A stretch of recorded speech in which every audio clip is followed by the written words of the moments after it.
All right, shalom, shalom, shalom. All praises to the Most High.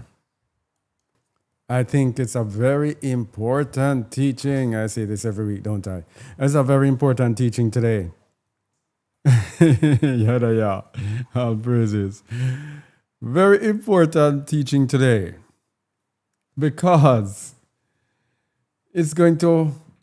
I hope I can put everything in one. It's going to expose a deficiency. On our let me just introduce our program, by the way. Mondays to Thursdays from 8 a.m. to 10:30 a.m. Eastern Standard Time, we have Wake Up and Live. Music podcast, music show, music and talk, music and the word.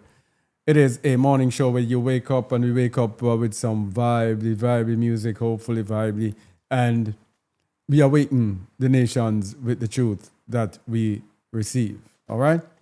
So just remember, wake up and live. Mondays to Thursdays, 8 a.m. to 10:30 a.m. And this teaching, as I was saying, is a very special teaching because it reveals deficiencies. It reveals where it shows a difference between the way and religions. It shows so much. And if you do not understand it or if you do not know this, it's problematic. Problematic, deception, etc. We have to know about Zion. Because what proves, let me just record it here. Yeah, what proves religions to be false is the destination and how to get there. So we are going to the airport and someone asks you, where are you going? And you say, I don't know. Or you say, and before you go to the airport, you have to buy your ticket. You go to buy your ticket and you say, I don't know where I'm going. No, if you're supposed to meet someone somewhere and you don't know where you're going to go to the wrong place, all right? So you're going to say, I think that person is in Timbuktu. Where's that? Mali. I'm going to Timbuktu. But that person is in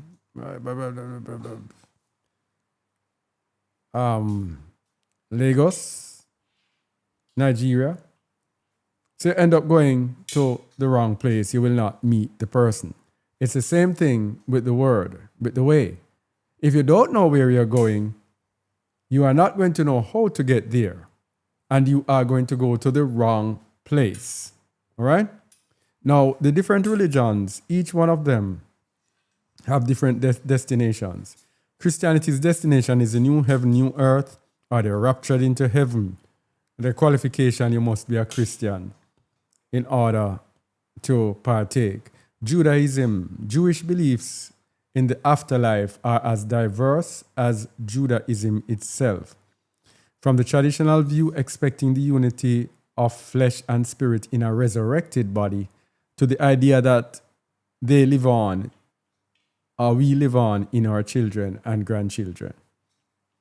In Islam, it is Jannah, or paradise, where good and bad deeds are weighed in a balance, and whichever one wins, you go, so they go to paradise or you go to hell.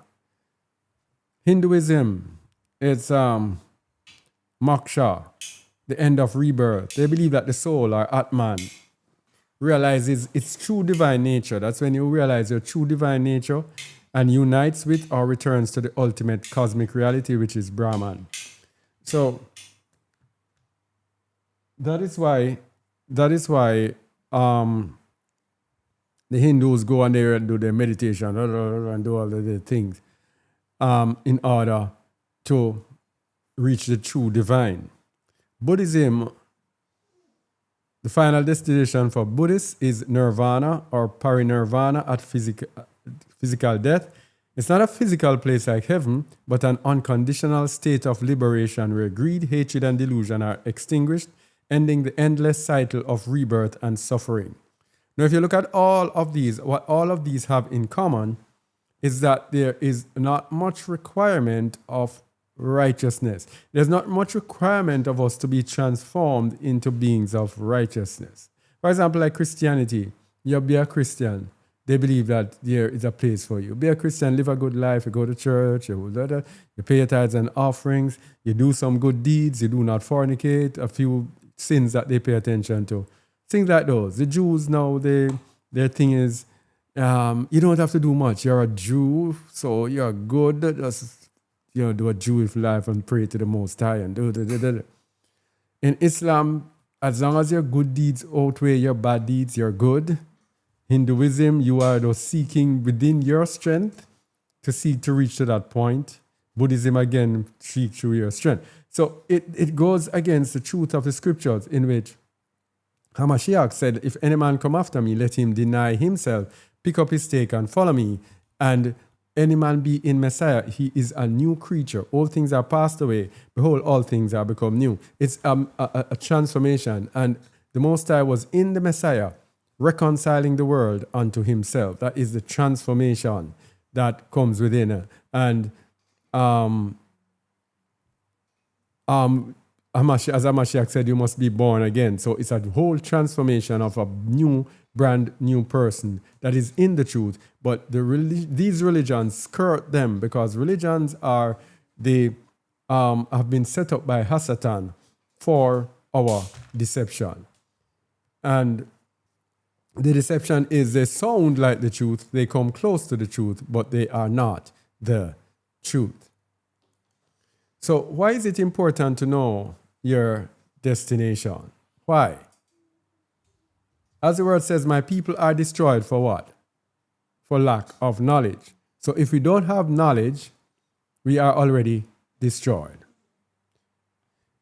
Another reason is the destination is directly related to idolatry.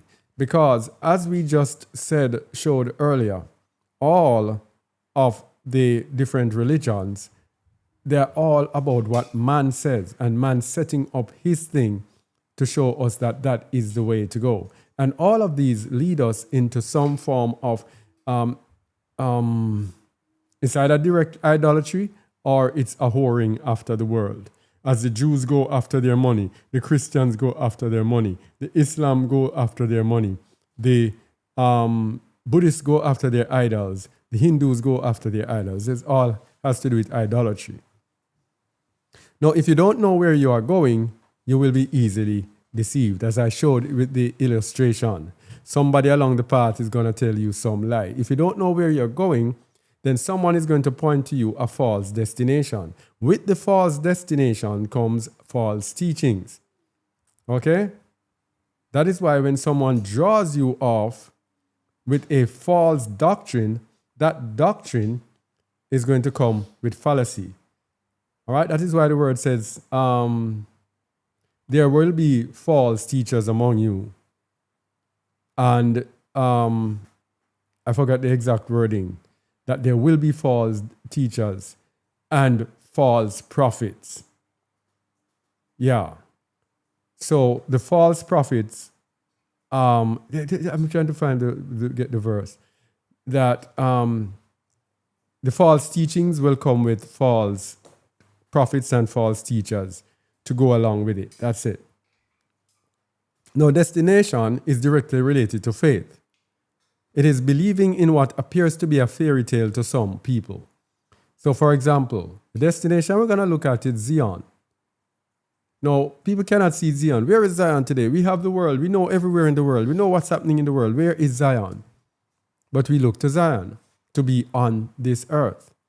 So that is faith. And that is what sounds foolish, but it is faith. All right? Another reason that we must know our destination. If you don't know and understand the destination, you will be living and teaching a lie. And in the book of Revelations, it tells us that anyone who loves or makes a lie will go into the lake of fire. So it is important that we know the truth. It is the truth that saves us.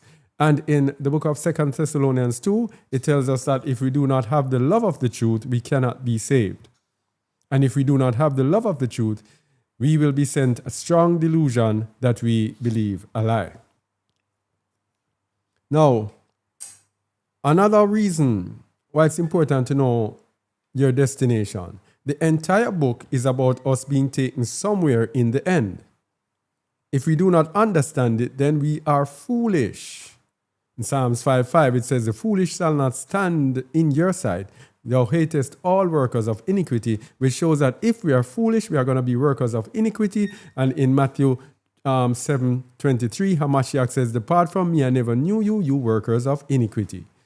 All right? And you can check out Wisdom 12:24, Sirach 21:15, Sirach 22:13. We have a lot to cover today, so some of these verses I'll just give them and you look them up. Another one is, if you forget the destination, you will be rejected. That goes to Isaiah 65:11-12, which we will look at. So it's important to know where we are supposed to be headed. Very important. Now, remember, this is a long distance race.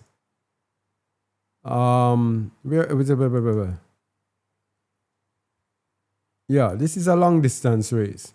Now in Revelation 21, it tells us about there will be a new heaven and a new earth. I won't go to it as well. I'm telling you, you can go to that.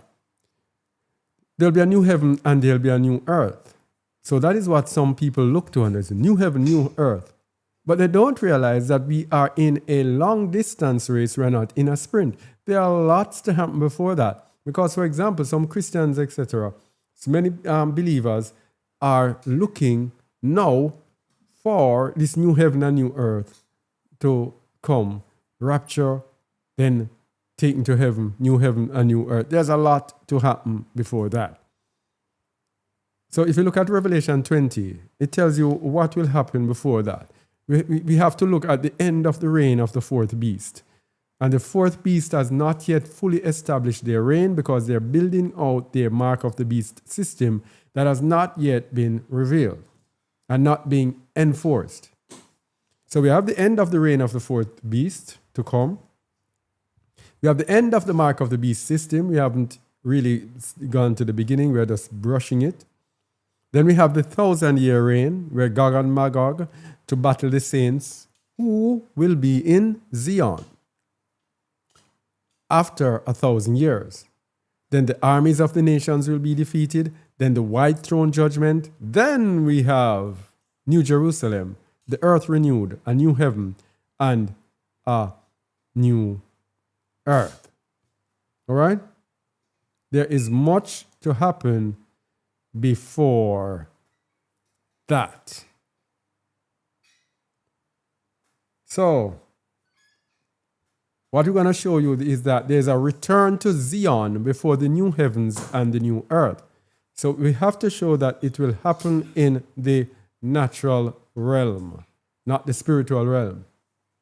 So Psalm 69:35 says, "For Alua will save Zion and will build the cities of Yehuda, that they may dwell there and have it in possession." So there is going to be this saving of Zion and building of the cities of Yehuda before the new heavens and the new earth, and there is no more sea, and there is no more that. Isaiah 35:10, "And the ransomed of Ayam shall return and come to Zion with songs and everlasting joy upon their heads. They shall obtain joy and gladness, and sorrow and sighing shall flee away." This happens before the new heaven and the new earth. Jeremiah 3:14, "Turn, O backsliding children, said I am who I am, for I am married unto you, and I will take you one of a city and two of a family, and I will bring you to Zion." Bring you to Zion.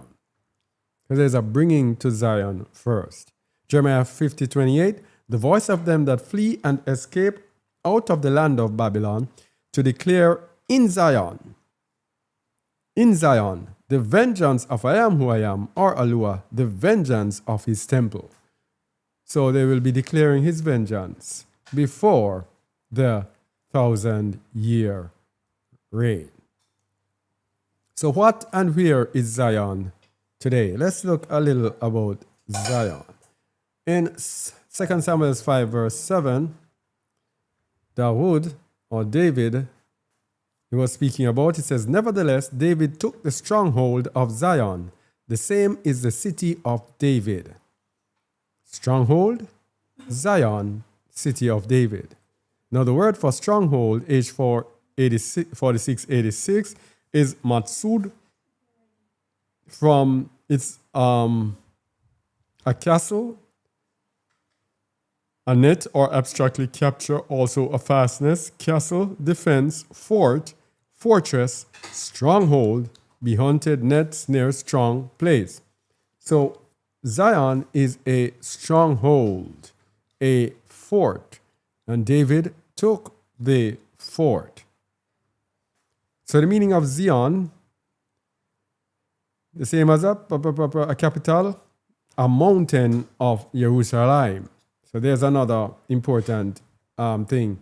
It is a mountain of Jerusalem. How much is this?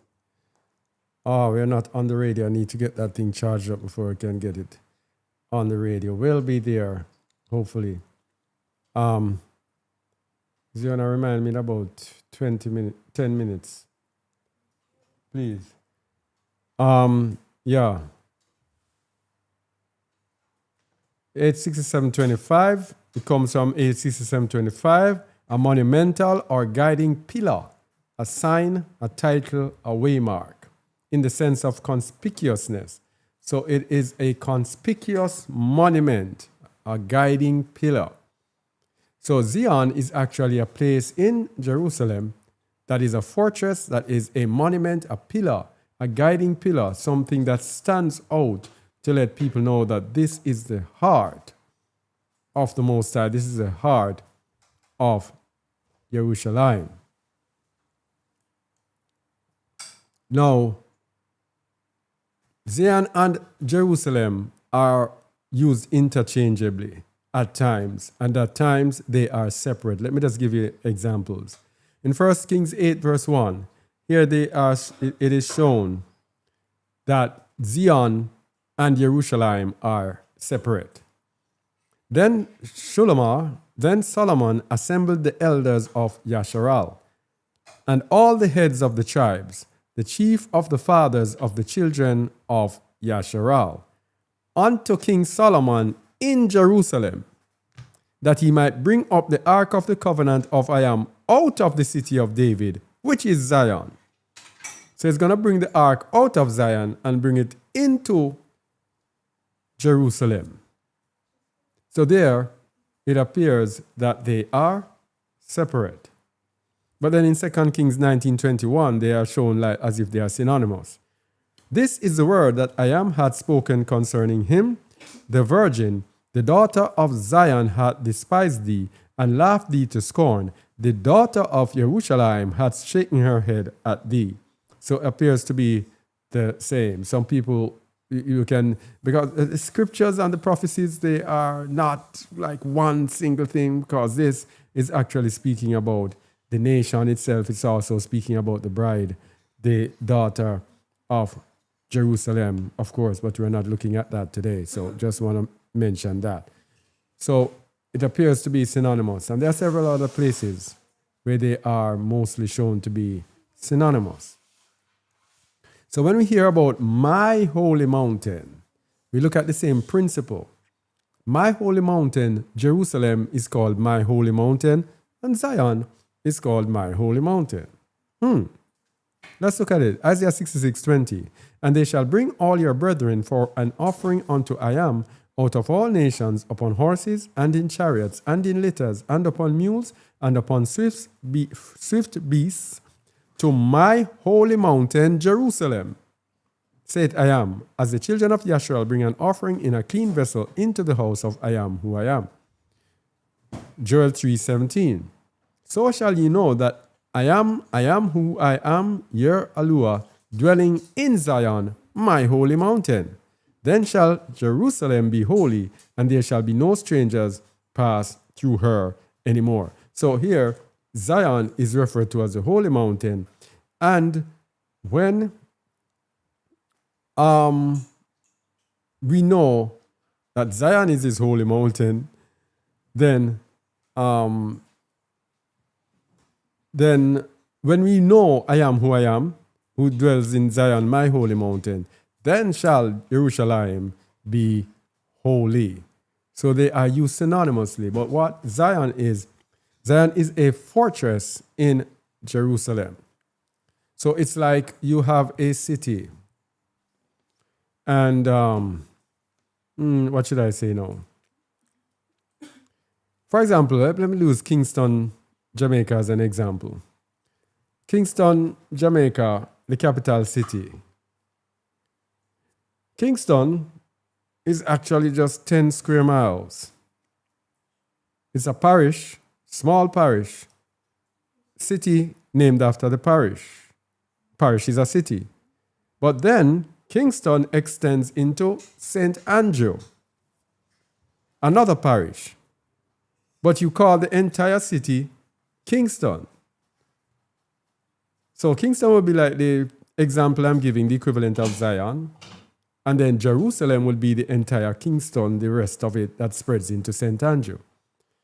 And so sometimes people refer to the entire place as Kingston. Where are you from? Town. They are from St. Andrew. They may be from Red Hills Road, St. Andrew. But yet still, people say, Town, he's from Kingston. Another time they might specify it, especially when they're giving an address, and they might say, Red Hills Road,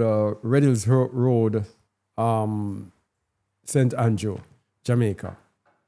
Understand? So I guess that probably should explain what I believe is this correlation between Zion and Jerusalem. And like as how Kingston is the capital, Kingston itself has the government buildings. Yeah? Kingston is at the heart. The parish of Kingston itself, the small Kingston, has the government buildings and it's the heart of Kingston itself. The rest of it also, it has the commercial and everything, residential areas that is also the lifeblood of the city. But that would be how Zion is, the holy place where the Most High dwells in Zion. I only hope that explains it. So let's go back now. We're going to go to the book of Yabelim, Jubilees 18 to 20. The Most High dwells in the tents of Shem. I need to do something with this. It takes me too long at times to get to the books. Jubilees 18. What we did 18 to 20.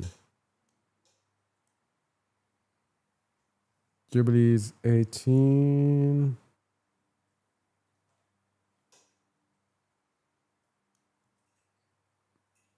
Oh, it's Jubilees 8, I think. I think it's Jubilees 8.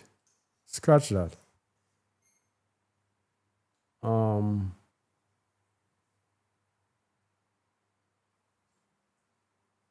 Jubilees 8, 18 to 20. So this was when the earth was being shared up after the flood, when it was being shared up between Noah and his 3 sons. And the portion that Shem was given, that Canaan eventually took away. And Noah rejoiced that this portion came forth for Shem and for his sons. And he remembered all that he had spoken with his mouth in prophecy, for he had said, Blessed be Yahuwah Almighty of Shem, and may I am who I am dwell in the dwelling of Shem. And he knew that the garden of Edom is the Kodesh of Kodeshim, and the dwelling of I am who I am, and Mount Sinai, the center of the desert, and Mount Zion, the center of the navel of the earth. These three were created as Kodesh places facing each other. From creation, created as Kodesh places facing each other. And he, Barak, the Almighty of Elohim, who had put the word of I am who I am into his mouth, and I am who I am for evermore. So the Zion from the beginning was given to the children of Shem, who the children of Yasharal eventually became. So Canaan took Shem's land. I didn't even look up the thing for that. So Canaan took Shem's land. Let me just give the lowdown. Canaan took Shem's land. And yeah, they took Shem's land.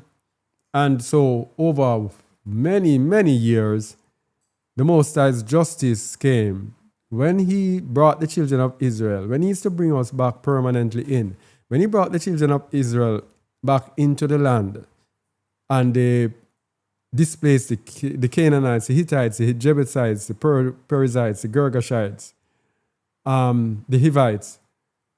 When he displaced all these ites, it was justice because it belonged to Shem, to the children of Shem in the first place. Canaan took it away, and it's like us today. You think you have stolen something, you think you have gotten satisfaction. The Most High is going to requite his justice. Whether now, and you know, some of the things that we are suffering at this time, at this age, are things that we have done many, many years ago. The Most High said, all right, time for that one now. And we get chastening for that thing that we have done. That means anything that you do in this life, yeah? Anything that you do, the Most High is going to pay you back for it, punish you for it later on. You will never, ever escape. You cannot escape.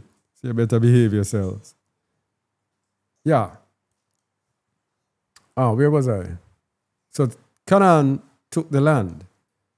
So the land of promise, the promise of recovering the land from Canaan. Genesis 50 verse 24. Genesis 50, 24. And Joseph said unto his brethren, I die, and I will surely visit you and bring you out of this land unto the land which he sware to Abraham, to Isaac, and to Jacob. This land that he sware to Abraham, to Isaac, and Jacob, it is Shem's land. But the land is righteous, so the Most High has to give it to a righteous seed. That is why the land was not given to Ishmael, to Esau, because they are not the children of the promise. They are not the righteous seed. Exodus 3 verse 8. The promise of this land. And I am come down to deliver them out of the land of the Egyptians, and to bring them up out of that land unto a good land and a large, unto a land flowing with milk and honey, unto the place of the Canaanites, and the Hittites, and the Amorites, and the Perizzites, and the Hivites, and the Jebusites. All sorts of ites. The land belongs to the children of Shem. Verse 17, and I have said, I will bring you up out of the affliction of Egypt unto the land of the Canaanites, and the Hittites, and the Amorites, and the Perizzites, and the Hivites, and the Jebusites, unto a land flowing with milk and honey.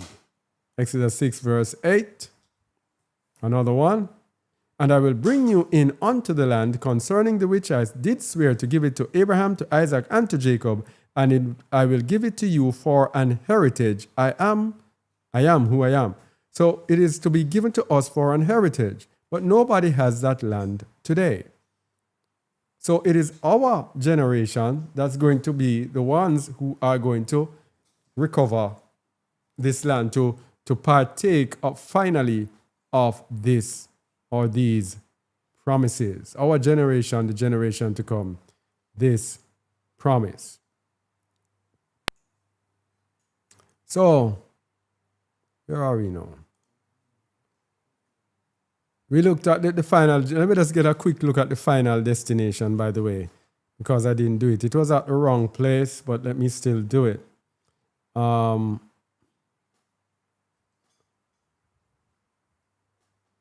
Yeah. Revelation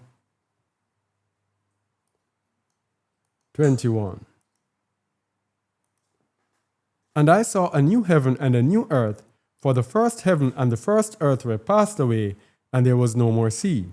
And I, John, saw the holy city, New Jerusalem, coming down from Ayam, out of heaven, prepared as a bride adorned for her husband. And I heard a great voice out of heaven, saying, Behold, the tabernacle of Ayam is with men, and he will dwell with them, and they shall be his people. And Elohim himself shall be with them, and be their Elohim. And Elohim shall wipe away all tears from their eyes, and there shall be no more death, neither sorrow, nor crying, neither shall there be any more pain, for the former things are passed away. And he that sat upon the throne said, Behold, I make all things new. And he said unto me, Write, for these words are faithful and true. And he said unto me, It is done. That's it. That's when you have this new heavens and new earth. It is done. The whole story is finished. I will give unto him that is athirst of the fountain of the water of life freely. So just want to show that. All right? So we're speaking about the stronghold of Zion. 2 Samuel 5, 4 to 10.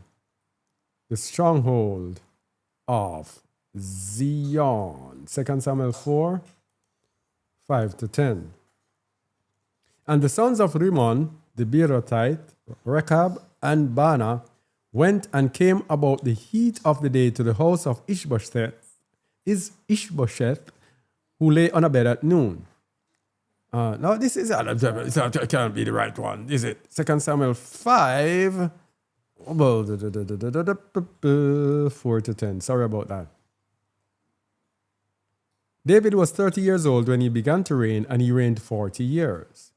In Hebron, he reigned over Judah 7 years and 6 months. And in Jerusalem, he reigned 33 years over all Yasharal and Judah. And the king and his men went to Jerusalem unto the Jebusites, the inhabitants of the land, which spake unto David, saying, Except thou take away the blind and the lame, thou shalt not come in hither, thinking David cannot come in hither. These Jebusites are Canaanites, the descendants of those who took away the land. Yeah? Nevertheless, David took the stronghold of Zion, the same is the city of David. So from David took this away. Yeah, it became the city of David. And David said on that day, Whosoever getteth up to the gutter and smiteth the Jebusites and the lame and the blind that are hated of David's soul, he shall be chief and captain, whereof they said, The blind and the lame shall not come into the house. So David dwelt in the fort and called it the city of David, and David built round about from Millo inward. So David dwelt in the fort in Zion. Same is the city of Zion. And David went on and grew great, and I am who I am of hosts was with him, because he snatched back Zion from the enemy. Now remember, the seed of his servants shall inherit Zion. That's what it says in the book of Psalms. The seed of his servants shall inherit Zion. People, if we don't understand that the Bible is based on a nation and the promises to a nation. You know, religion took it and shifted it from a nation to a religion which it was not about a religion in the first place. It's about the eternal promises from the Most High that have to be fulfilled. The Most High could not promise that I will do this and I will do that. And then all of a sudden, something comes and all promises are forgotten. What does that make the Most High? It makes him to be a liar, which I know that he cannot lie, as the word says. So it has to be fulfilled. Psalms 69, verse 29 to 30. That's what he said? Yeah.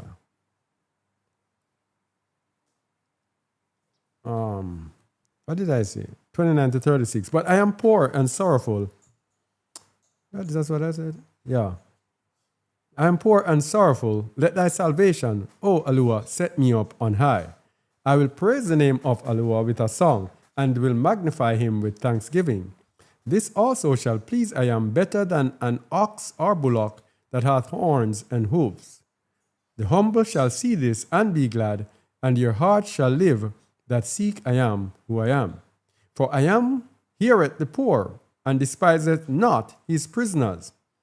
Let the heaven and earth praise him, the seas and everything that moveth therein. For I am who I am will save Zion, and will build the cities of Yehudah, that they may dwell there and have it in possession. The seed also of his servants shall inherit it, and they that love his name shall dwell therein. This is our destination. This is what we're looking for, people. Zion. If you ask anybody from all the other religions, their mind, their focus is not on Zion. All right? Something else they have contrived. Now, the kingdom of heaven. We're going to look into more depth now. The kingdom of heaven, or the city of Enoch, or Zion, all of them are the same. When we hear Hamashiach in the Bible speaking about the kingdom of heaven is at hand, what do we think Hamashiach was speaking about? Many people believe that because he said heaven, and this is a Christian misunderstanding here. I wanted to look at this part here very carefully. The misunderstanding is that he said the kingdom of heaven. So it is heaven. But Zion, in the end, will be a spiritual, literal place, but it will be a spiritual place. It will be, we hear us speak about it all the time, the meeting of the heavens and the earth. It is the green from below, like this green, meeting the blue above, which is the heavens. And that is why the Most High, after we went through one phase of our experience in South Africa, and we were brought to another, he sent a sister to tell me about the colors. I saw you in light blue, and you were like, and telling me what I was doing in light blue. I was like, wow. And then I had a dream with light blue and green. And I had several dreams. And so we changed the colors. Not changed. We started using the green and the blue before I even understood what it was. Because as I tell you, I obey and then I get understanding. Yes? That is why sometimes people follow me and certain things happen. They're like, huh? Because when the understanding comes, yeah? When the understanding comes, it's like, changing. And it was one day I was out praying and then I looked and I saw the green trees. And in the distance, I saw the green trees and then I saw the sky over it. And I said, oh, no, I got it. The green and the blue, it is the earth. And the green is the earth and the blue is the heaven. So we are teaching the meeting of the heavens and the earth when both become one. So the kingdom of heaven, it is when the earth and the heaven becomes one. It is when there is unity. It is when we are walking in the spirit. We are all walking, and so we are in the earth, but we are walking in the spirit. That is why Hamashiach said the kingdom of the Most High is what? Within you. So the kingdom of heaven, he says, don't think the kingdom of heaven is afar off. Where did he say it again? Let me show you. Sometimes it's good. Ba, ba, ba, ba. Luke 17:20. And when he was demanded of the Pharisees, when the kingdom of I am should come, he answered them and said, the kingdom of I am cometh not with observation. Neither shall they say, lo here or lo there, for behold, the kingdom of Alua is within you. It is when this natural physical person becomes one with the spiritual, that is when the kingdom of heaven is within you. That's when the kingdom of heaven is come.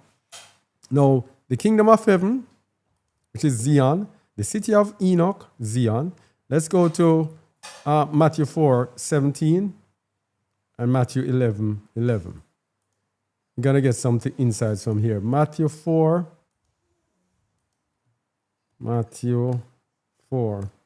What did I say? 17.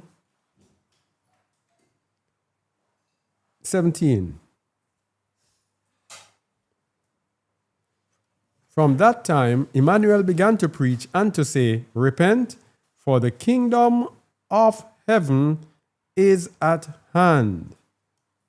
From that time, he was preaching that the kingdom of heaven is at hand. Because when you become one with the Spirit, that is when you are that's when the kingdom has come to you. So, we're going to show you a verse now that we should get more understanding on. It's Matthew 11:11. 11:11. When he said, verily I say unto you, among them that are born of women, there hath not risen a greater than John the Baptist.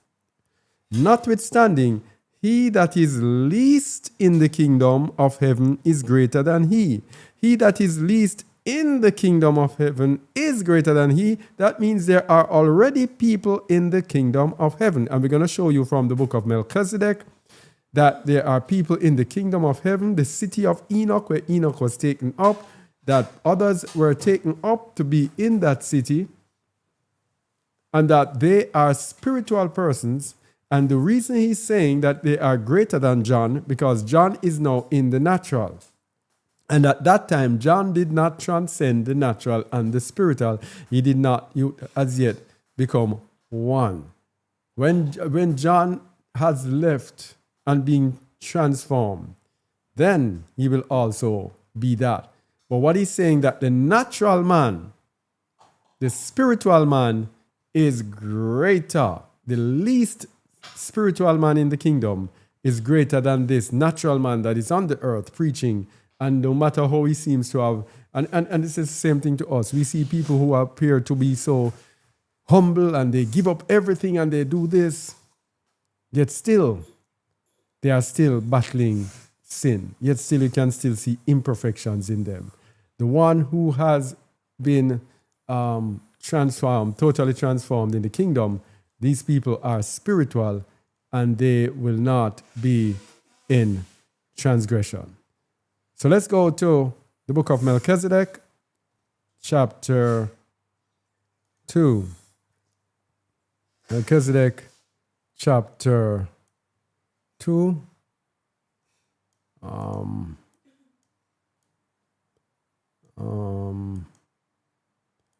It's so hard to find these books here. No, that's not it. I'll have to find a way to find these books more quickly. Trust me. Let me see if I can find it. I have to go through all of these things. Okay, here it is. Chapter 2.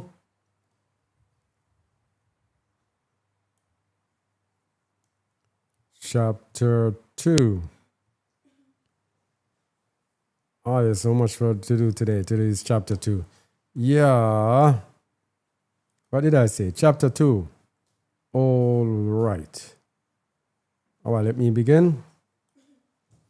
And he said unto Abraham, this is Melchizedek, I, Melchizedek, the king of Salem, king of peace, descendant of Shem, known by my people as the king of heaven upon the earth, high priest Kohen Gadol of I am who I am, Elohim, I leave with you, Abram, the word of I am who I am unto you, to teach from generation to generation. I who desire to be taken up into the city of Enoch. See, Zion is heavenly. What happens? Zion is the Most High's sacred, set-apart place. When the wicked are ruling, the Most High takes Zion away. He takes Zion away into the heavenlies. Those of us who are on earth are able to transcend into the heavenly kingdom. And this is the kingdom of I am within you. I'm going to show that it's a physical, spiritual thing. I who desire to be taken up into the city of Enoch, along with my people, the people of Salem. So right away there we see an implication there. You cannot go into Zion unless you are a person of peace. Only those who are of shalom, of peace. Barak are the peacemakers. We have to be peacemakers. We have to love peace. That is why the word says in the book of Hebrews, seek ye peace and holiness, without which no man shall see I am. Have to be of peace. Here and now I set down for the guidance and teaching for those that are to come after. And I speak with certainty and most truly these things that have been passed down from the time of Adam until now by my fathers. We that are below, who shall join with those above, there we go, the green meeting the blue, earth meeting the heavens. We that are below, who shall join with those above, and those with thee shall join together again, so that they produce a single priesthood. This is the royal priesthood that Kepha spoke about. It's a single priesthood. That is why people, we are all splintering in different denominations, different this, different that. It is one priesthood. If you have different denominations, somebody preaching this, somebody preaching that, everybody doing their own thing, having their own thing, setting up their own structure, and the church of this, and the this of that, or the assembly of this, and assembly of that. Yeah? And then we have our own order. It's one priesthood. A most wonderful blessing from Eliakim unto mankind. In the great city of Enoch, taken unto Elohim, these truths were taught openly and without fear. So Zion was taken to Elohim. Now as the men of this world die and await judgment, the mighty ones of the city of Enoch, which is Zion, do live and die not. Do live and die not. So there is a Zion and there is the eternal life. That's why it says if you do certain things, you shall live. They live and they die not. But behold, they were taken up from the earth to renew their lives eternal in the kingdom celestial, where the tree of life grows eternally upward. So they were taken to renew their lives in eternity. And as the whole universe was brought forth from one by the word of I am, who is I am who I am, who is chesed or mercy, so also all things are regenerated eternally from I am who I am, according to the mercies of Eliakim.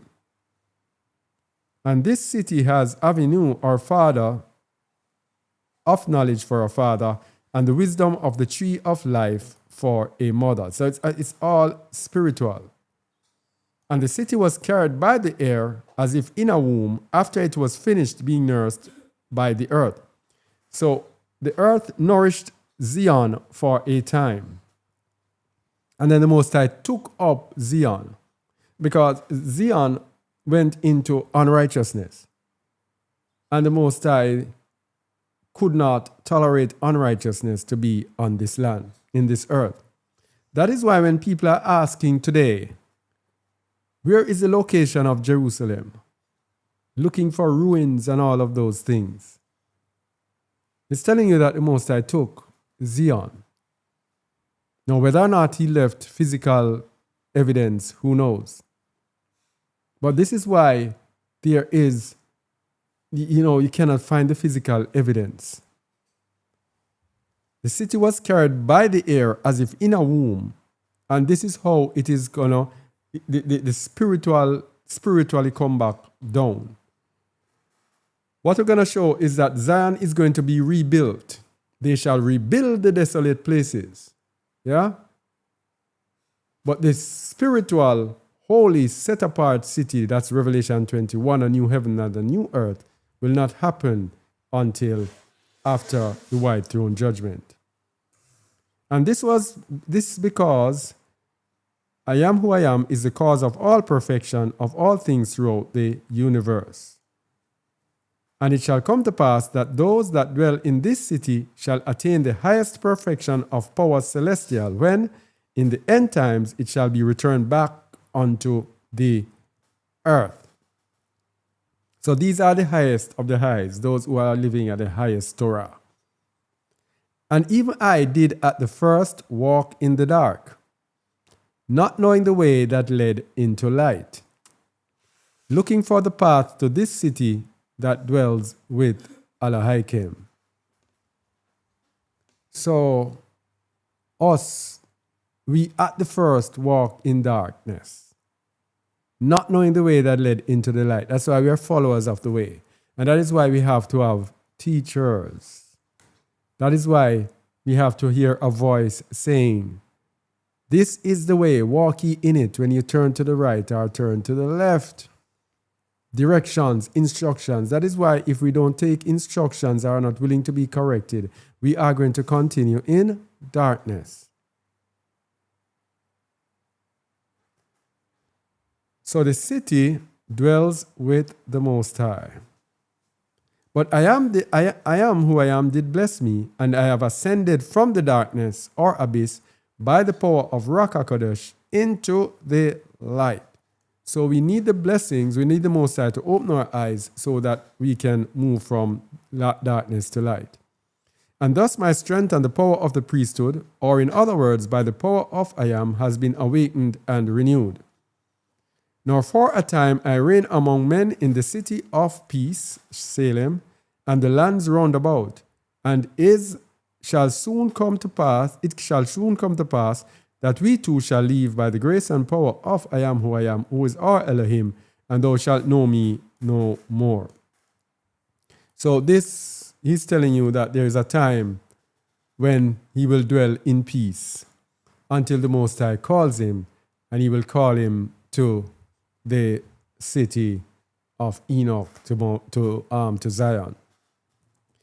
But in the last days it shall come to pass that I and my people shall return again with the Messiah, full in the priesthood of the Son of I am, requiring for I am who I am an account of those who were left behind. So it's a return, and we speak about this, that of people returning, of these people returning in other people. They will be here in people, and you do not know that this is Melchizedek or this is John or Enoch or whomever these people are. And before that day shall I come to stir the healing waters and distribute here upon the earth once again the keys of the priesthood to organize mankind in the name of I am who I am once again. Says the priesthood is going to be restored in the end times. So Melchizedek is going to be here in the end to restore the priesthood. And then shall men and women be baptized in water and fire, that our Father shall fulfill through the Messiah the destiny of Adam, of mankind, the very hope and endowment of all.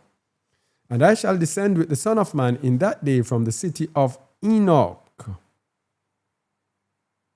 What went from the earth into the sky shall descend again to the earth, and recognize that the things above and of things below are one, for they do belong to I am who I am. So the things in the heavenlies, they mirror the things in the natural. When they become one, that is when there is perfection in the heavens and in the earth.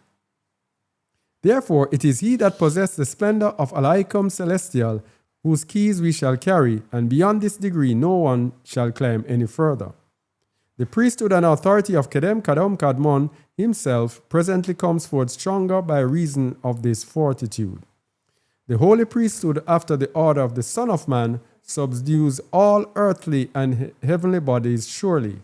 Wherefore, before or beyond the veil, the Son of Man shall penetrate them, and upon Elohim shall the splendor be given. Then beware, O men of the earth, if ye shall betray these teachings for priestcraft. I am who I am, Ha Elohim, and the sons of the morning shall cast you down from your high estate into the darkness from whence ye came. So, if we betray these teachings for hustling, there is a curse that is upon us for money. Betray not these secrets to the son of men of this world, lest my curse, which is the curse of Alaichem, even a great curse, shall fall upon thee. Remember and heed my words, for surely will I return again at the last days, and require of thee which ye have been entrusted to guard. So Melchizedek is going to return in the last days. And even in the meridian of time shall I be reborn. At that time when the Son of Man shall open the graves, and from beyond death shall I return. He's going to tell you that he's going to return several times. And when the Messiah shall come and shall be given unto death by his friends, and shall rise from death, for I am who I am, is Elohim, creator of all things, and shall subdue even life and death. At that time shall I too return, and again at the last day, and at other times, as sent by I am who I am, to bring to earth the keys of each generation from generation to generation. So shall I do, rewarding as ye have requited by fulfilling the commandments of Elohim and his priesthood. All right. Or punishing those that sell what is precious unto I am to unworthy men and women with their whorings and priestcrafts. So this is a great punishment here. Selling what is precious unto the Most High to unworthy men. So this is why sometimes some things and some teachings, if people don't accept them, it doesn't make any sense. We give it to them. It doesn't make any sense, because we will heap trouble upon ourselves. That is why Hamashiach said in Matthew 13 that he speaks to them in parables, because unto the disciples it was given to know the mysteries, but unto these people it was not given. So it goes to show that it's not every teaching that is for everyone. Separate shall I the earth from the fire.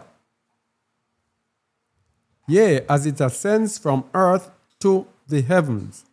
And again it descends to earth and receives the force of things for good and for evil, depending on the heart of man. This is the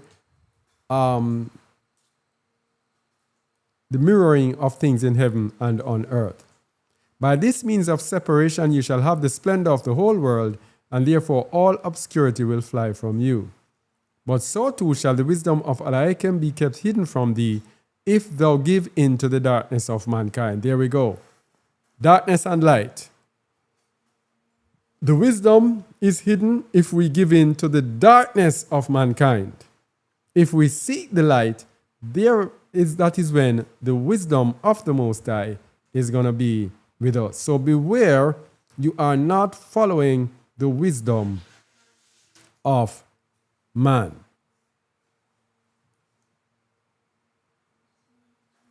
No. I have said, ye are gods. We spoke and we did some teachings before, and we told people about who we are as a people, the fact that we are angelic beings. We are not the same as everyone. That's why it says, you are special unto me above all people that are upon the face of the earth. We are different. We are angelic beings.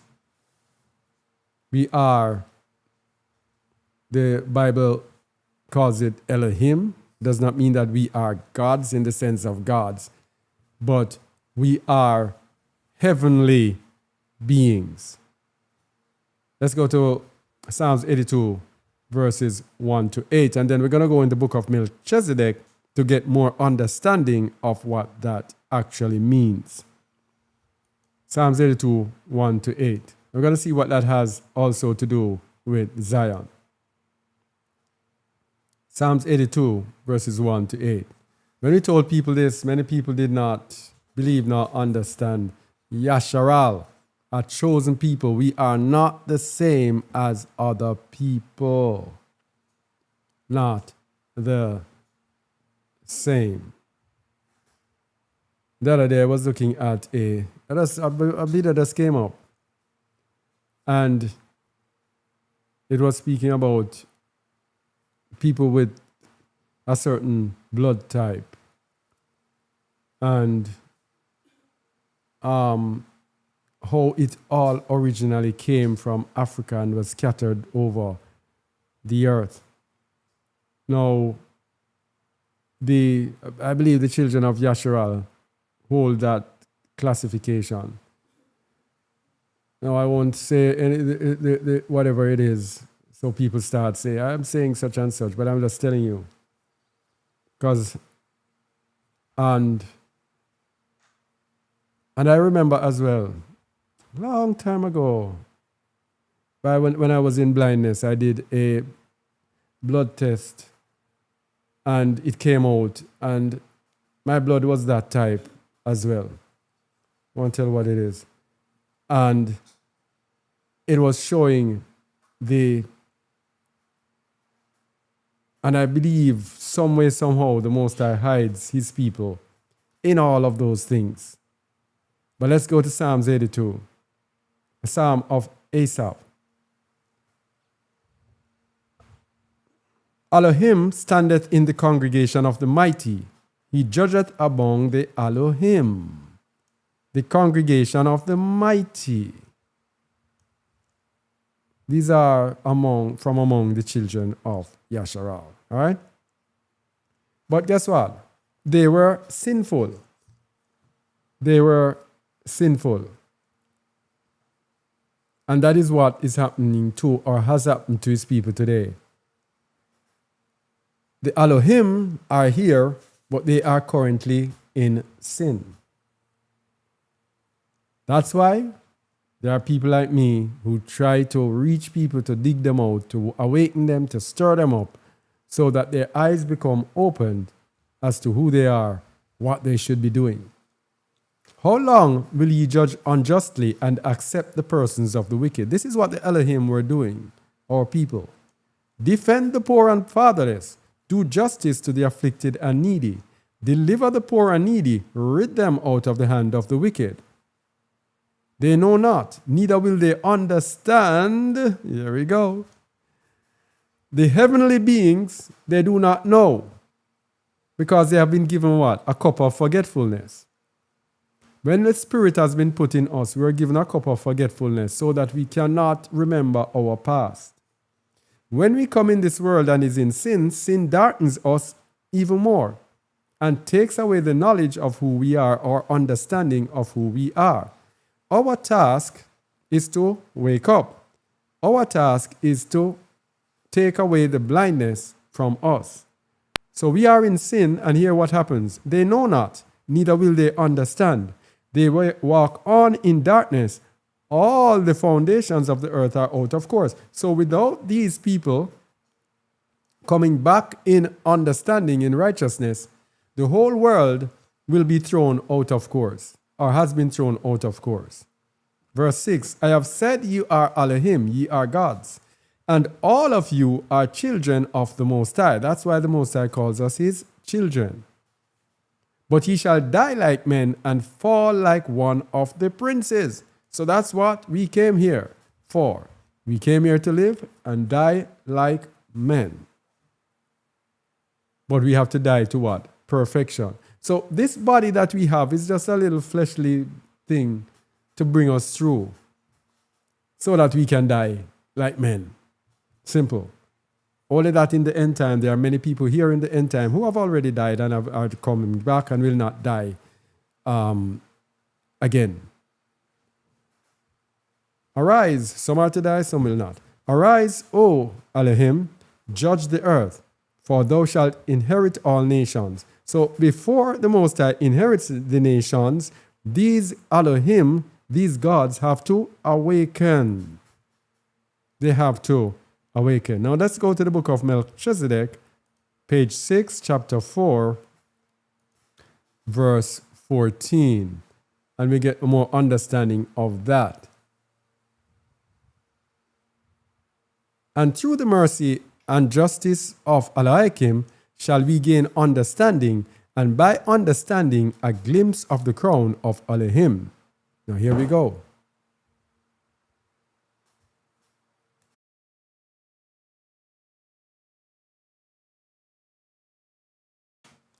The children of Elohim descend to the earth to become sons of men,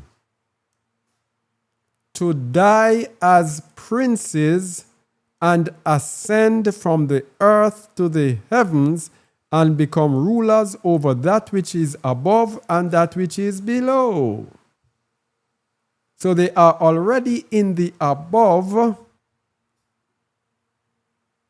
but to have dominion over the below,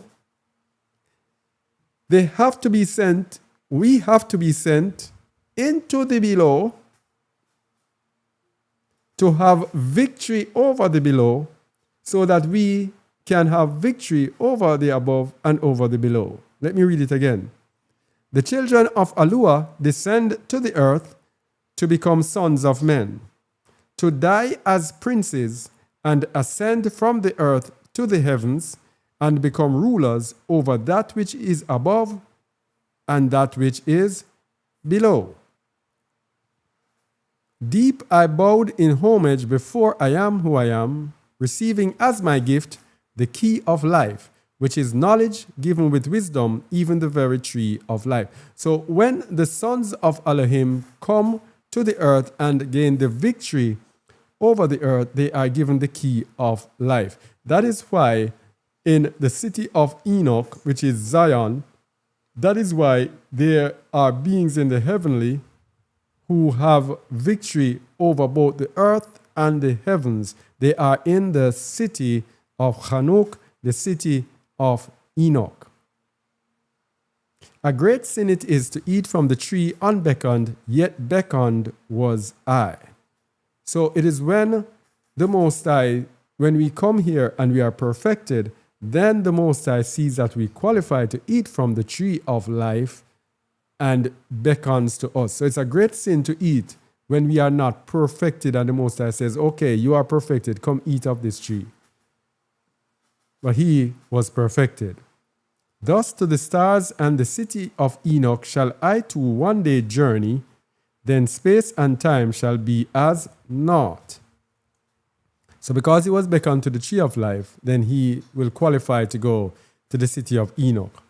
For after drinking deep of the cup of wisdom, I have looked into the hearts of men, and there I found great mysteries. As for only by losing myself in the service of others was my joy made full. So when you are, listen to me very carefully.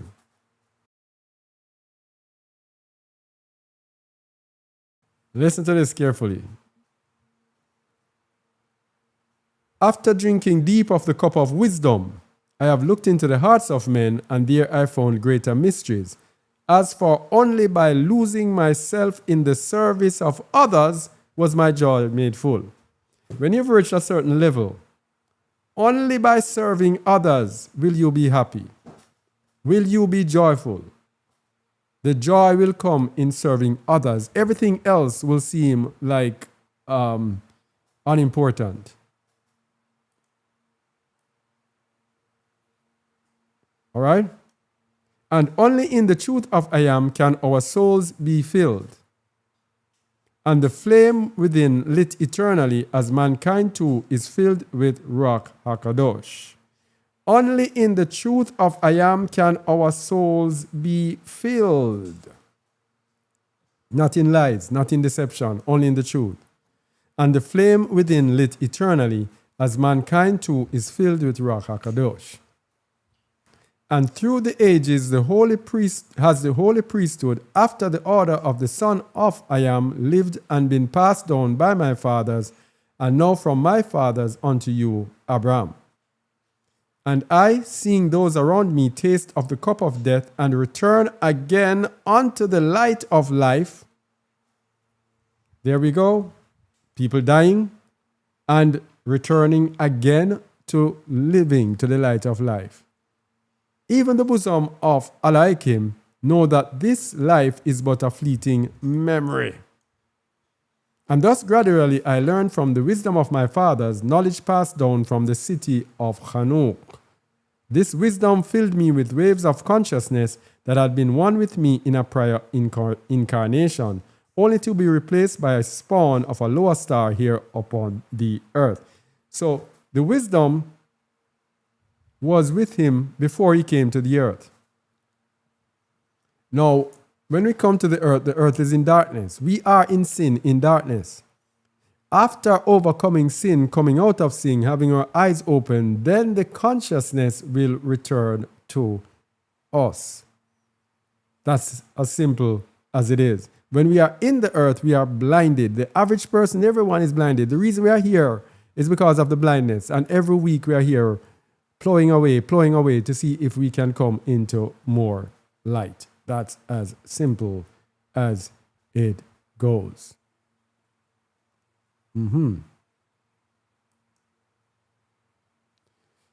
So the Most High has a battle with our nation.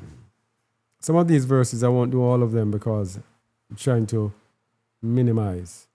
The battle the Most High has with our nation. Jeremiah 3, 1-13. I have said you are gods, yes? But you shall die like men. So the gods give trouble on earth. Earth is such a quagmire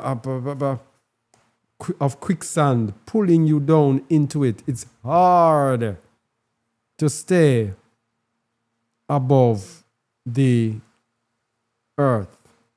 Being pulled down in one big mess into darkness. Jeremiah 3, verse 1. Jeremiah 3, verse 1. They say, if a man put away his wife, and she go from him and become another man's, shall he return unto her again? Shall not that land be greatly polluted? But thou hast played the harlot with many lovers, yet return again to me, saith I am. So the idolatry of our people, of these Elohim, of these mighty ones, the Most High is begging them to return to him. Lift up thine eyes unto the high places, and see where thou hast not been lain with. In the ways hast thou sat for them as the Arabian in the wilderness, and thou hast polluted the land with thy whoredoms and with thy wickedness. Therefore the showers have been withholden, and there hath been no latter rain, and thou hast a hoarse forehead, thou refusest to be ashamed. So the Most High has different things that he uses to wake us up. So when he withholds certain things from us, then we will turn to him. So sometimes he withholds the rain. Wilt thou not from this time cry unto me, my Father, thou art the guide of my youth? Will he reserve his anger forever? Will he keep it to the end? Behold, thou hast spoken and done evil things as thou couldest. I am who I am said also unto me in the days of Josiah the king. Is that you? Hast thou seen that which backsliding Yasharal has done? She is gone up upon every high mountain and upon every green tree, and there hath he played the harlot. And you can read the rest. Let me see how far. Until he said to them, verse 12, go and proclaim these words toward the north, and say, return, thou backsliding Yasharal, saith, I am who I am, and I will not cause mine anger to fall upon you, for I am merciful, saith, I am who I am, and I will not keep anger forever. The Most High is pleading. Only acknowledge thine iniquity, that thou hast transgressed against I am who I am, thy Elohim, and hast scattered thy ways to the strangers under every green tree, and ye have not obeyed my voice, said I am who I am. He's telling you that all you have to do is to just repent. Turn, O backsliding children, said I am, for I am married unto you, and I will take you one of a city and two of a family, and I will bring you to Zion. That's the problem. The bringing to Zion is no unrighteous person. Notice, he's calling people to repentance. To repentance, so that he can bring them to Zion. There we go. Oh, I went to 13. I should have gone to 13. All right. Let me continue. So the whole aim of our loving Father is to get his children to Zion. In verse 14, it says, turn, O backsliding children, for I am married to you, and I will take you one of a city and two of a family, and I will bring you to Zion. Psalm 87, verses 1 to 2.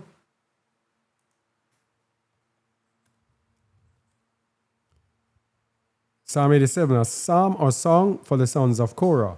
His foundation is in the holy mountains.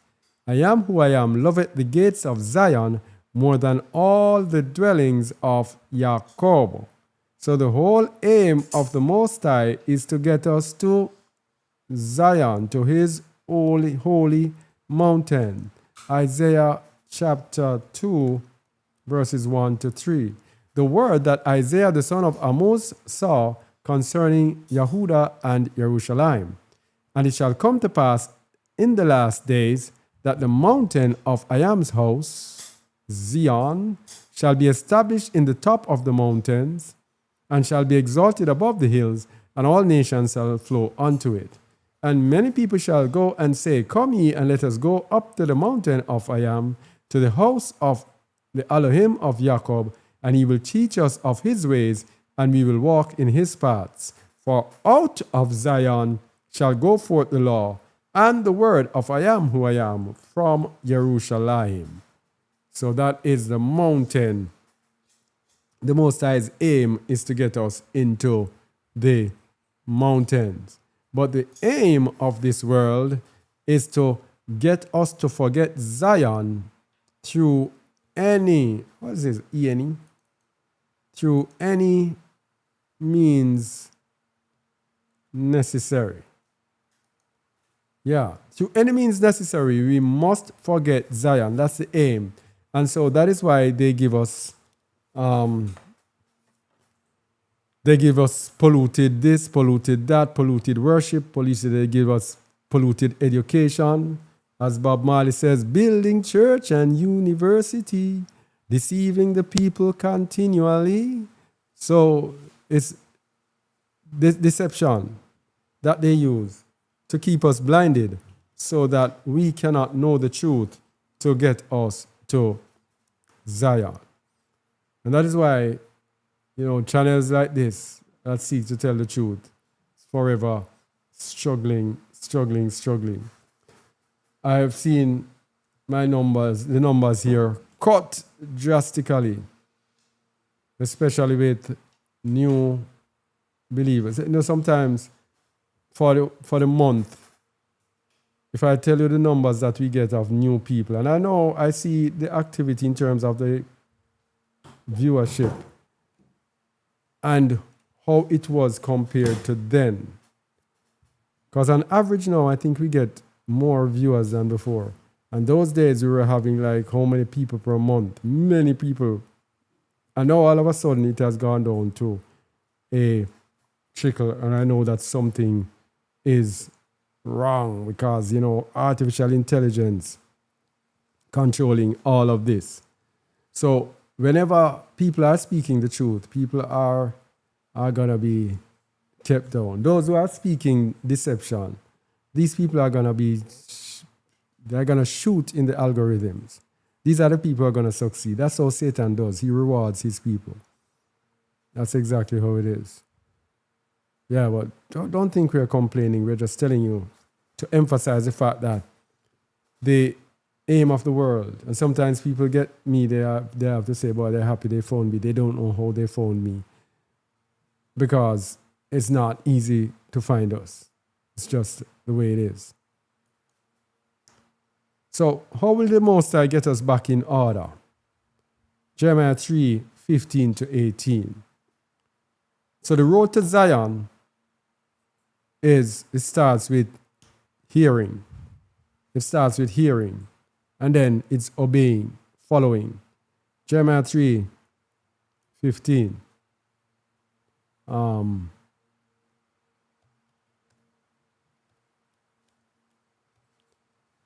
And I will give you turn, O backsliding children, said, I am who I am, for I am married unto you, and I will take you one of a city and two of a family, and I will bring you to Zion.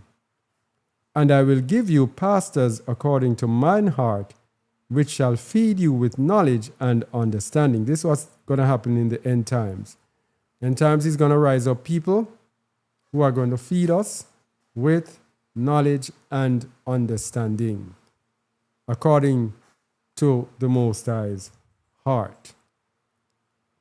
And it shall come to pass when ye be multiplied and increased in the land, in those days, no, it's 15 to what? 18. Said I am. They shall say no more the ark of the covenant of I am who I am. Neither shall it come to mind, neither shall they remember it, neither shall they visit it, neither shall that be done any more. And at that time they shall call Jerusalem the throne of I am, and all the nations shall be gathered unto it, to the name of I am who I am, to Jerusalem. Neither shall they walk any more after the imagination of their evil heart. In those days the house of Judah shall walk with the house of Yasharal, and they shall come together out of the land of the north to the land that I have given for an inheritance to your fathers. They shall come together out of the land of the north. So this is coming forth out of Babylon. So coming out of Babylon, this is when he will give us pastors according to his heart. So that is how the Most High gets us back into order for Zion. And as we said before, only those who seek peace can enter Zion. Matthew 5:9, Hebrews 12:14. Matthew 5:9.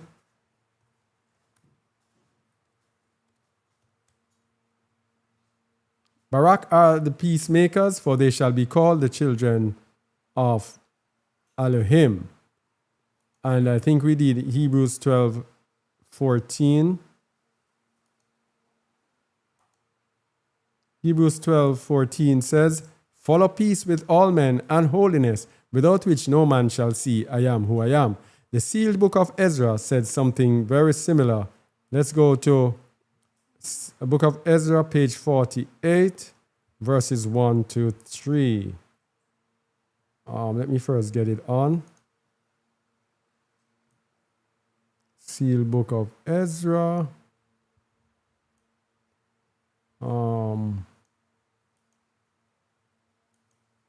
All right, so here it is. 1, 2, 3, page 48. Oh. All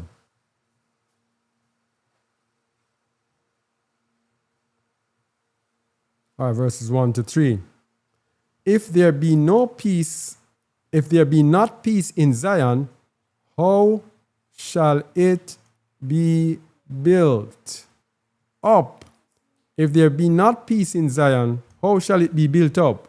Zion is built with peace. If you're having a nation of people together, if we don't have people of peace, you're going to have internal problems, quarrelings, fights, fussing.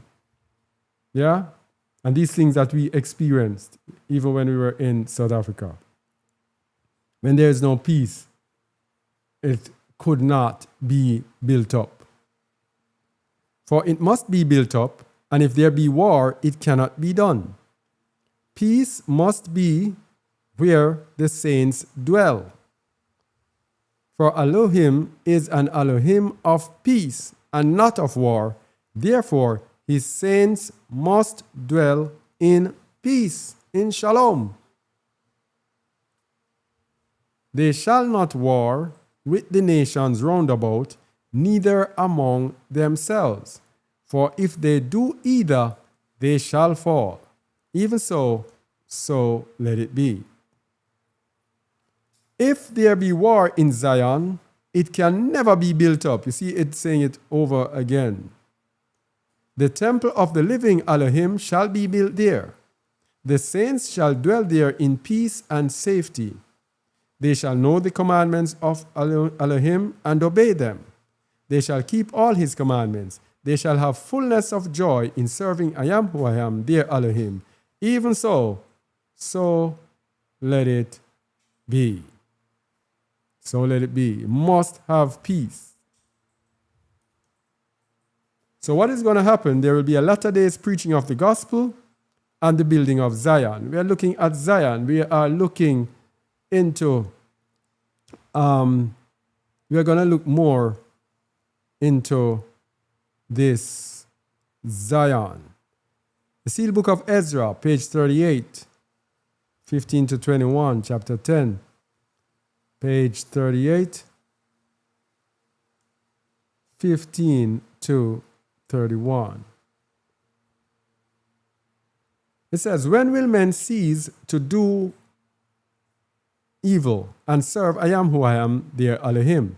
When will men cease to pervert the right way of I am, and cease to do that which they know is not right? Alua is the only one that can support you and bring you out victorious in the end. Through all these calamities and wars which are come upon the earth, then why will you not serve him and keep his commandments?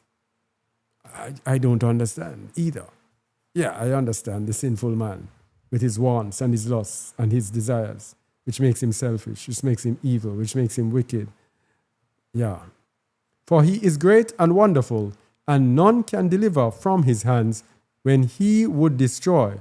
For all his ways are just and merciful, righteous are his precepts, and just his law. His law is like a fire which never ceases to burn, and his words are like a lamp which burneth continually. Splendor and majesty and everlasting power is I am. With wonder and surprise, many nations shall behold the gospel coming unto them. Here it is now. This is how Zion will be built in the end. With wonder and surprise, many nations shall behold the gospel coming unto them. Then, when it shall come in the ships of Tarshish, and it shall come unto them as if it was carried to them by the birds of the air. They shall go unto Beersheba and Dan, and unto every nation unto the heavens. So the Most High is going to send people out to all the nations under heaven to bring out his word of truth unto them. Many shall go in ships, and many shall not. Some shall be carried in the air by the power of I am who I am. Others shall walk upon the water, and many great miracles shall be done in the sight of men, that they may believe in I am who I am, their Elohim. And I believe that this is the era that we are approaching. Others shall remain at home and shall build up Zion. There we go. So this is the similitude of what we went through in South Africa, by the way. People were there going through their training, and then people were sent back to their different places. And that is to wake up his people. There are some that remain at home, they shall build up Zion. Others shall remain at home and shall build up Zion.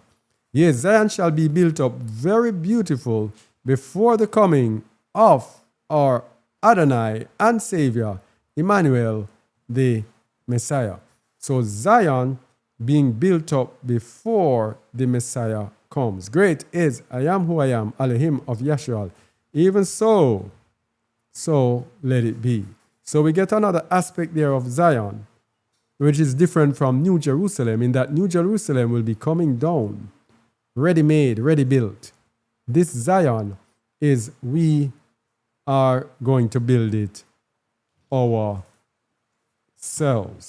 And let's just go to the script, I think in Psalms, Isaiah 61. Let me go to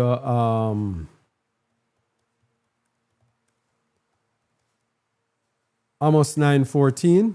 And I will bring again the captivity of my people of Yasharal, and they shall build the waste cities and inhabit them, and they shall plant vineyards and drink the wine thereof. They shall also make gardens and eat the fruit of them. And in this Amos 9, verses 11 to 12, in that day will I raise up the tabernacle of David that is fallen, and close up the breaches thereof, and I will raise up his ruins, and I will build it as in the days of old, that they may possess the remnant of Edom and of all the Eden which are called by my name, said, I am who I am that doeth this. It's going to be a rebuilding of Zion. All right. But the importance of obedience when it comes to all of this, when it comes to Zion, reaching Zion. See the book of Ezra, chapter 2, page 26. And it shall come to pass that although there shall be many earthquakes, and there shall be a city built on Mount Zion, that shall not be thrown down nor destroyed, and no one but the righteous shall dwell therein, no one but the righteous shall dwell therein. And in this the saints shall find safety, if they will keep the commandments of I am who I am. So we have obedience if they will keep the commandments of I am who I am, and if they are righteous. And it shall come to pass that those who dwell on the islands that will not serve I am, they shall flee to the wilderness, and a part shall die of thirst, and a part shall be destroyed by wild beasts, and the residue shall die of hunger. And this is, there are some people who, determined to do their own thing, will not listen to the Most High. And I think we have something also for people who are gathering themselves together as well. This, if they're not gathering in obedience, it does not make any sense. So you will be there, gathering yourselves together. You have your thing, and you're planting, and you're harvesting, and you're this, and you're that. It will not work. I remember once when we were together, and we were planting, and things were just not right in the most. It was just not right. And the Most High afflicted us, man. He afflicted us. Let me, the code for the seal book of Ezra. I'm putting in the code for the seal book of Ezra in the chat.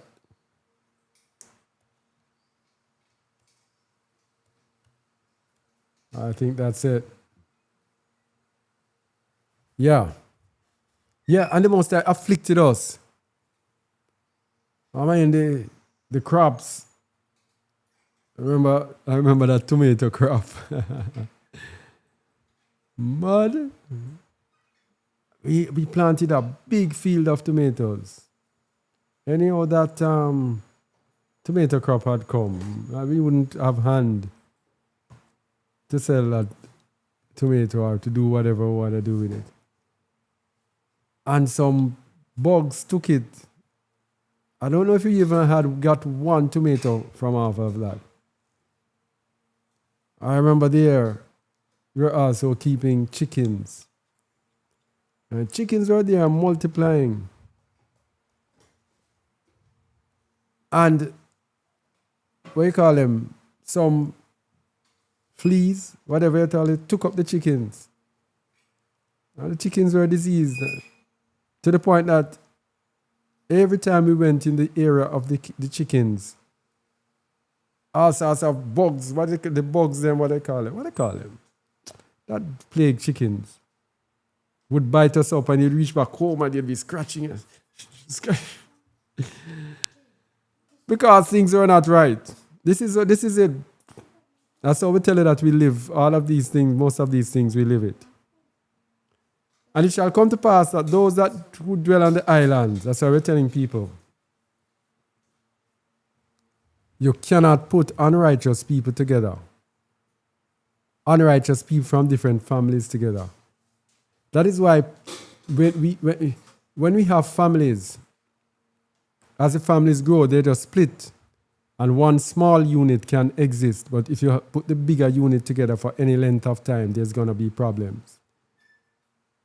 You cannot put people together unless the Most High. Foul lies. Thank you. We cannot put people together unless the Most High puts them together. And if we put them together and they are in unrighteousness. No, it's not chicken pox, Shama. It was lice. Foul lies. You cannot come together as people, as we have seen. We did it for 3+ years. Over 3.5 years we did it. And that is my consensus. The Most High has to bring us together, and we have to be together in righteousness. And the only time we got a little rest was when we used the order of the ancients, and we're going to use the order of the ancients, which is the Constitution of Zion. So you have to know the Constitution of Zion and know how to live to reach the Zion so that you can reach the Zion. If we are not in that mindset of the order of the ancients, then we can kiss Zion goodbye. All right? And it shall be with those that will not serve I am, who I am, their Elohim, that when these troubles shall come upon the earth, that many of the saints shall be slain, and in those days the rich men shall be cast down. So you say you are believers, but you don't want to serve I am. You are a believer just by lip service only, or by religion only. Problems. Arise ye that obey I am, and rejoice, for all the wicked shall be destroyed, and the earth become pure, but the righteous shall dwell upon it. So we have to be righteous, and we have to be obedient. So the return.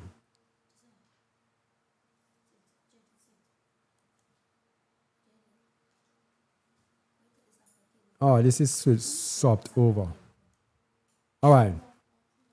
So huge numbers will return to Zion at once.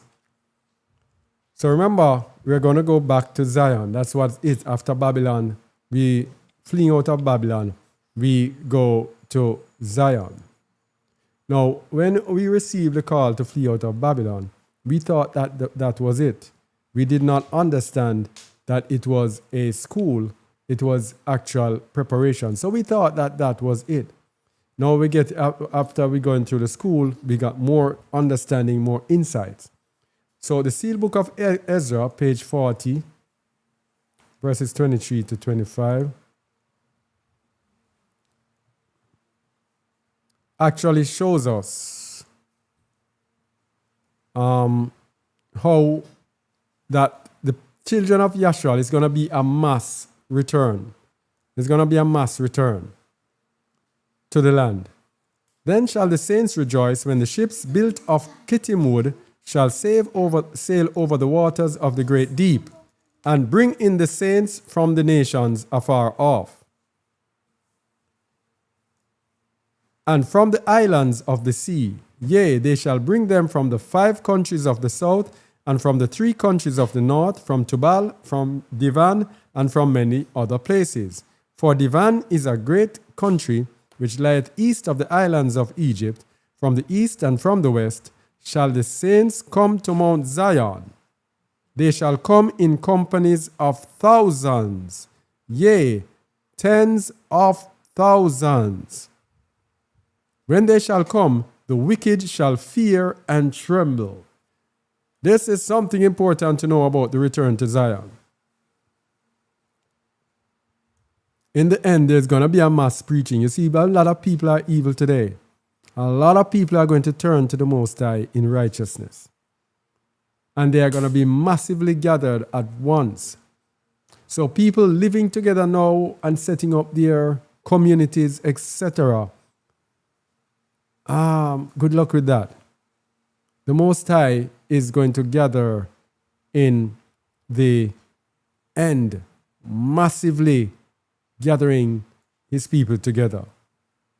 Be exceeding glad and rejoice, O all ye saints, for the day of your salvation is at hand. The day of your redemption draweth nigh, and you will be saved if you continue faithful until the end, and not turn away and serve Satan. But if you continue to serve I am who I am, your Elohim, and do not turn away and serve Satan. Remember these words, for they are faithful and true. Even so let it be. So the masses of his people are going to come together, and you will be saved if you continue faithful until the end and not turn away and serve Satan. But one thing we want to let you know, the self-satisfied shall not enter Zion. The self-satisfied shall not enter Zion. Jeremiah 29, is it? Jeremiah 29, what is it? 11 to 14. For I know the thoughts that I think toward you, said I am who I am, thoughts of peace and not of evil, to give you an expected end. Then shall ye call upon me, and ye shall go and pray unto me, and I will hearken unto you. And ye shall seek me and find me when ye shall search for me with all your heart. You see this with all your heart here? Search for me with all your heart. Self-satisfaction is when we satisfy ourselves mentally that we don't have to do more than we have to do. These are those who put things like, all you have to do is believe in Jesus. Or as long as you do these things, then you are okay. Like when people ask, the Hebrew Israelites say, come, all you have to do is keep his laws. All you have to do is keep his laws and believe in his son. You see, everything has a greater depth to it, because to believe in his son is to walk as he walked. Hamashiach was not self-satisfied. He fought, he dug to the very end. He was never lazy. He was never there thinking that I'm okay, so I don't need to know this. I'm okay, but I don't. That you're telling me, I don't want to hear that. I don't need to hear that. This is self-satisfaction. We're going to show you that these people cannot enter Zion. Lazy people, people who refuse to seek the Most High, cannot enter Zion. And ye shall seek me and find me when ye shall search for me with all your heart. And I will be found of you. So only after we search for him with all our hearts will we be found of him. Said I am, and I will turn away your captivity, and I will gather you from all the nations and from all the places whither I have driven you, said I am who I am, and I will bring you again into the place whence I caused you to be carried away captive. So he's going to gather us after we search for him with all our hearts. That's when he will turn our captivity and gather us and bring us back into Zion. We must search with all our hearts. So let's look at the equivalent in Seal Book of Ezra, page 45, verse 20.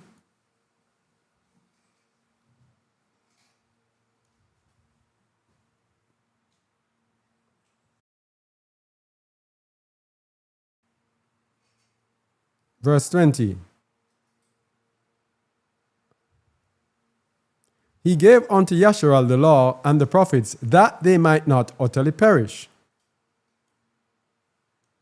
That they might not utterly perish. And if you go to Isaiah 8, verse 20, to the law and to the testimony, if they speak not according to this word, it's because there is no light in them. So darkness, when we are in darkness, we will perish. So without the law and the prophets, we will perish. So all those people who are constructing their doctrines, etc., ignoring the law and the prophets, they are in darkness and they will perish. Man having became subject to death, the Son of I Am died to save those that would be saved, that in the end the world might be saved, through those that would be saved. Therefore in the last days his power must be shown forth unto all men, yea, unto all nations that dwell under the sun, that his words may be fulfilled. Because of wickedness the earth mourneth, and because of abomination the land is cursed. For man's sake the thorns and thistles are come upon the earth.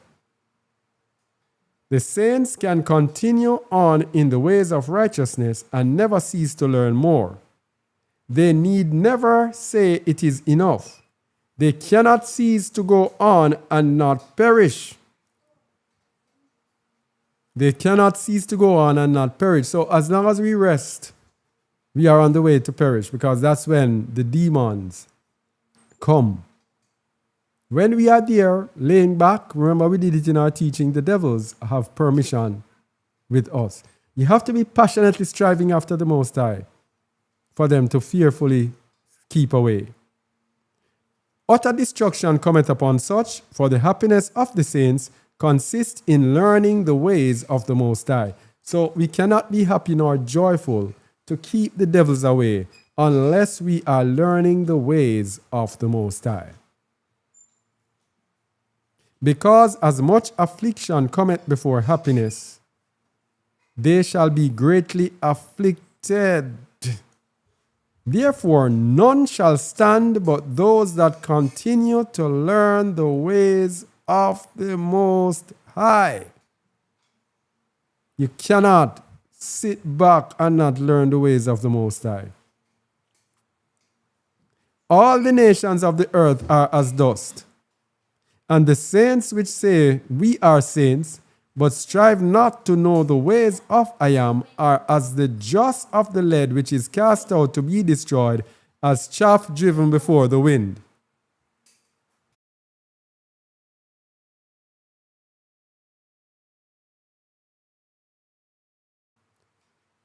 So the saints which say we are saints, but strive not to know the ways of I Am, are as the dross of the lead which is cast out to be destroyed, as chaff driven before the wind.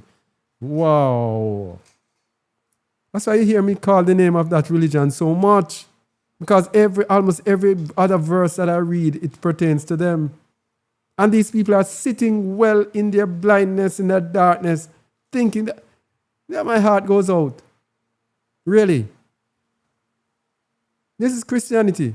We are saints. They call themselves, they don't want to know anything about the Most High. They don't want to know.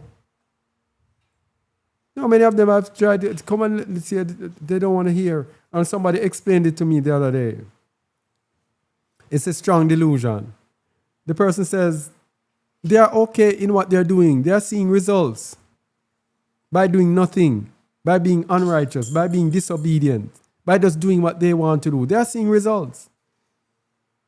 So why would they come and bother their conscience if they're seeing results based on doing what they want to do? They won't want to hear. And hearing is the strong delusion, because they are going to justify themselves that they are okay. Eesh.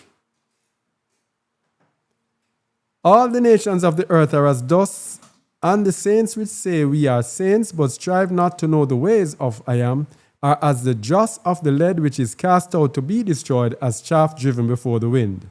As the filth of the earth, evildoers seeking to do evil, knowing the right way, but not walking in the same, those calling themselves saints will spread abroad doing mischief. So as long as you say you're a saint and you're not seeking out to know more and more of the Most High, you will be doing mischief. That's what the demons will lead you to do. Devil finds work for idle hands. The day shall come when they shall be cast off, having not loved Elohim. Because when you love someone, you pursue after them. In the natural realm, when you have relationships and you meet someone, you can't have enough of the person.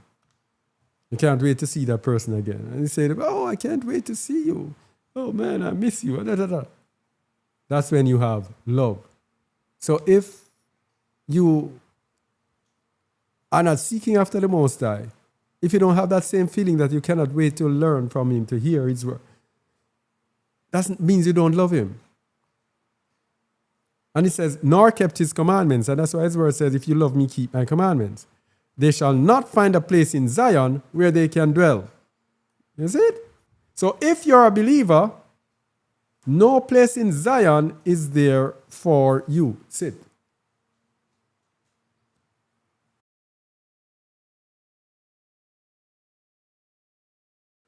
Yeah, there is no place in Zion for you if you are not passionately seeking after the Most High. That's why it says, and you shall seek me and find me when you shall search for me with all your heart.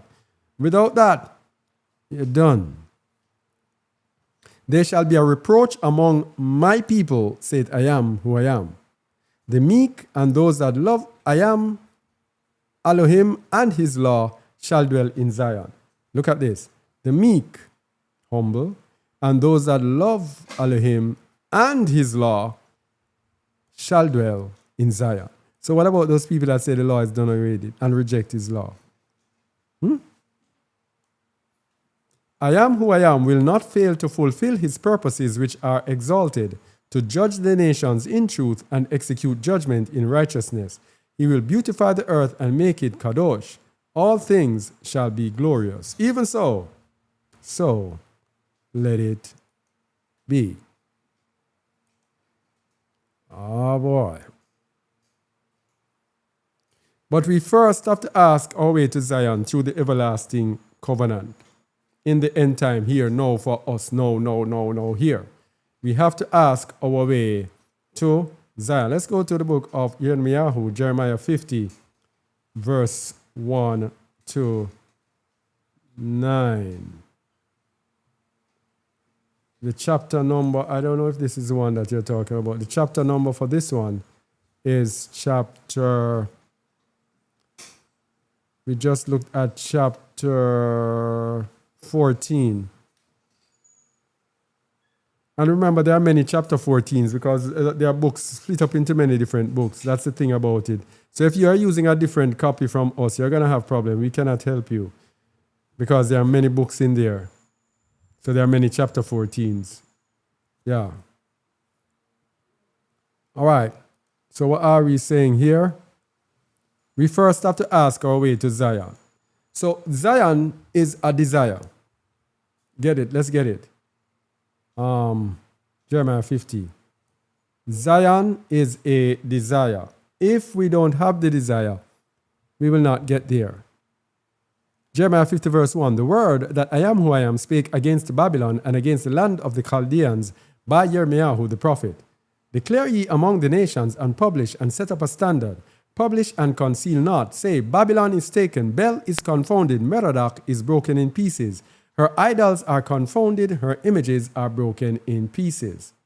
For out of the north there cometh up a nation against her, which shall make her land desolate, and none shall dwell therein. They shall remove, they shall depart, both man and beast. Now, what about the Israelites who are in Babylon? In those days and in that time, saith I am who I am, the children of Yasharal shall come, they and the children of Yahudah together, going and weeping. They shall go and seek I am who I am, their Elohim.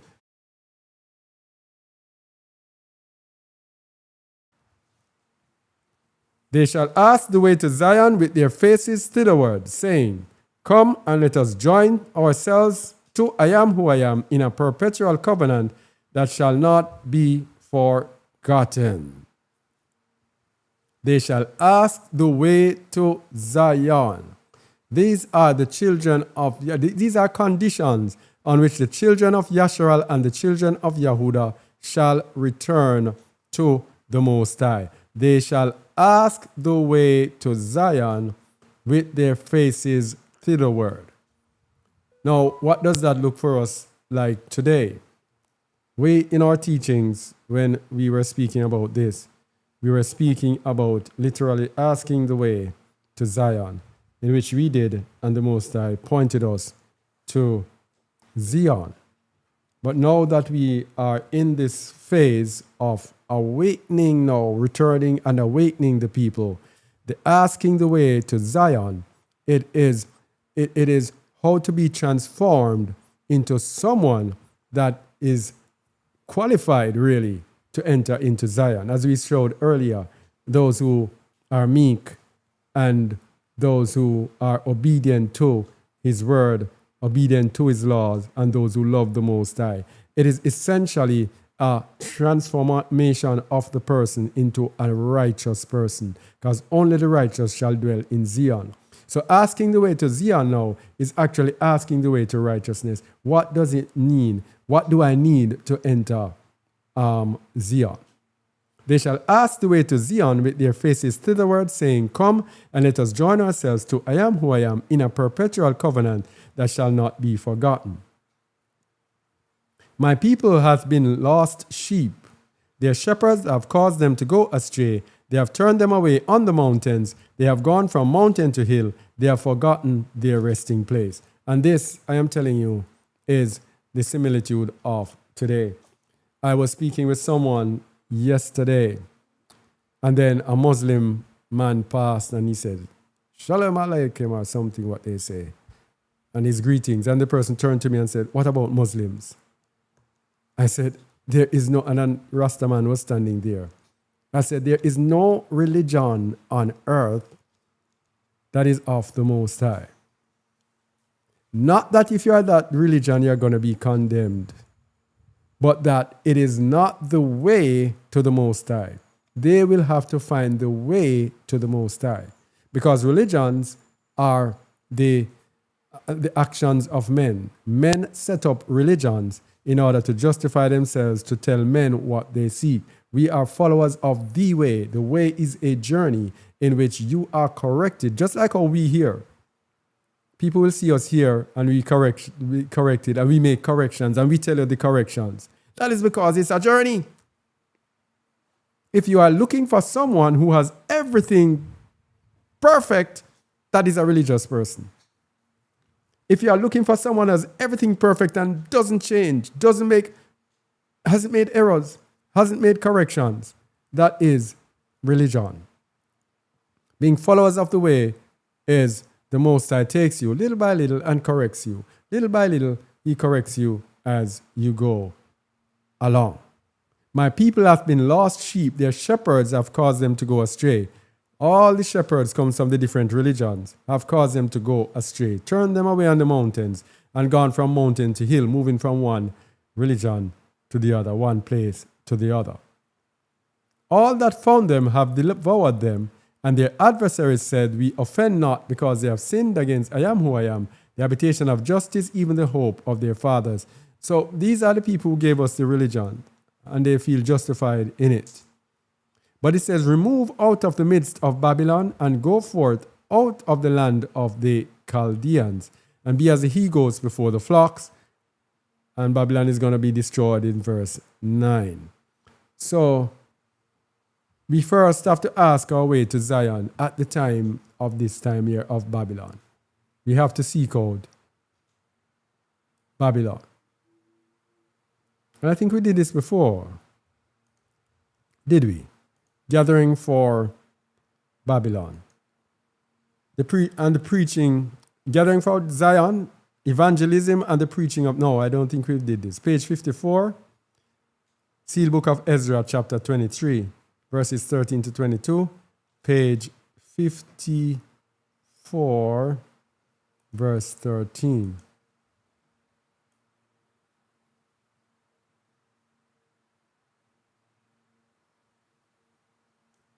Yeah, verse 13.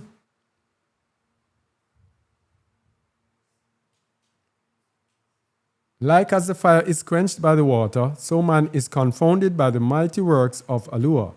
The princes and the kings of the earth are as grasshoppers, and the inhabitants of the earth are as dust. The lightning smite down the cedar trees, but the power of I Am utterly breaketh in pieces the nations. The fire consumeth the cities, even so the word of I Am who I am shall consume the ungodly, for his words are as fire, even as flaming swords among the nations. But before these things shall come to pass, the gospel of Allah shall be preached from Sheba to Kalkarel, from Javan westward unto Bethsula, which is by interpretation a precious land. Love ye I Am, and ye shall be blessed. Even so, so let it be. Every island shall hear the word of I Am. This is an end time evangelism. There's going to be an explosion of evangelism in the end times. Every island shall hear the word of I Am, even the islands in the midst of the mighty sea, from the north even unto the south. Being small, who shall find them? Being far off, who shall bring them to Zion?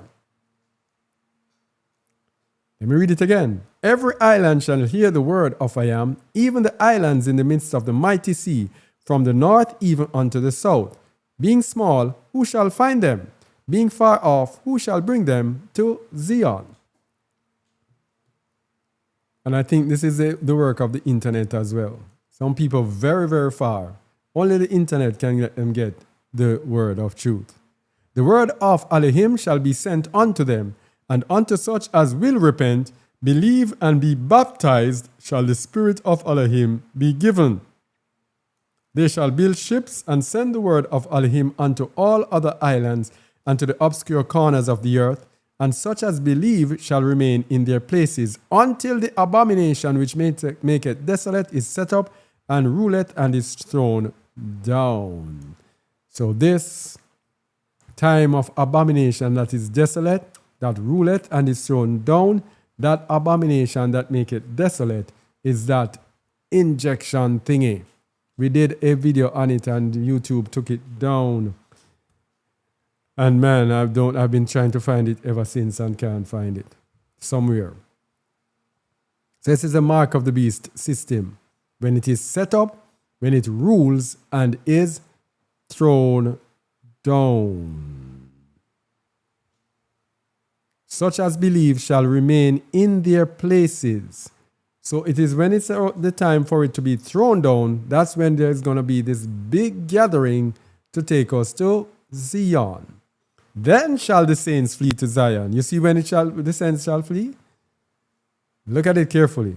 Let me read 17 again. Let me read from 16. It's very important. Very, very important. Every island shall hear the word of I Am, even the islands in the midst of the mighty sea, from the north even unto the south. Being small, who shall find them? Being afar off, who shall bring them to Zion? Internet. The word of Elohim shall be sent unto them, and unto such as will repent, believe, and be baptized shall the Spirit of the Most High be given. You see the requirements to be given the Spirit of the Most High. Repent, believe, and be baptized. They shall build ships and send the word of I Am unto all other islands. So what is going to happen is going to be a geometric. Persons are going to be converted and they are going to have received the Spirit of the Most High, and the Spirit of the Most High is going to inspire them to wake up and bring the word to the other islands. They shall build ships and send the word of Elohim unto all other islands, and to the obscure corners of the earth, and such as believe shall remain in their places until the abomination which maketh desolate is set up and ruleth and is thrown down. Then shall the saints flee to Zion and build up the city of the everlasting Elohim, and from this time henceforth they shall continue to build up the city. What about the nations of the earth now? Woe unto the fat ones of the earth, that devour the flock and spare not the poor, that drinketh wine and are not satisfied with gold, for their end is come, yea, their rejoicing is at an end. I am who I am will recompense upon them all their doings. These are the elites, the elect, the rich people of this earth, who are ruling this earth, who are setting up this world in a world robot AI system. Okay? They shall have instead of rejoicing sorrow, instead of fine linen sackcloth, instead of the fat of rams leanness. They shall flee into the wilderness and shall be scourged and smitten. They shall cry unto I am who I am, and after many days he shall hear them, and will have mercy upon them and comfort them. And they shall be girded and brought into their own land, and they shall inherit it, and none shall make them afraid, even so let it be. No, this is not talking about the elite. This is talking about his people. They shall be girded and brought into their own land, and they shall inherit it, and none shall make them afraid. These are Israelites. Sorry about that. So these are Israelites, the fat ones of the earth who are in unrighteousness. Yeah. All right. Verse, we are going down near the end. We are near the end, but what if we forget Zion? Because we're talking about Zion and everything else. What if we forget Zion? What if Zion means nothing to us? Isaiah 65 verse 11. But ye are they that forsake I am who I am, that forget my holy mountain. So the Most High is saying, if you forget Zion, then you actually forsake him. If you forget Zion, then you forsake the Most High. Listen to that very carefully. If you forget Zion, you forsake the Most High. If you forget Jerusalem, you forsake the Most High.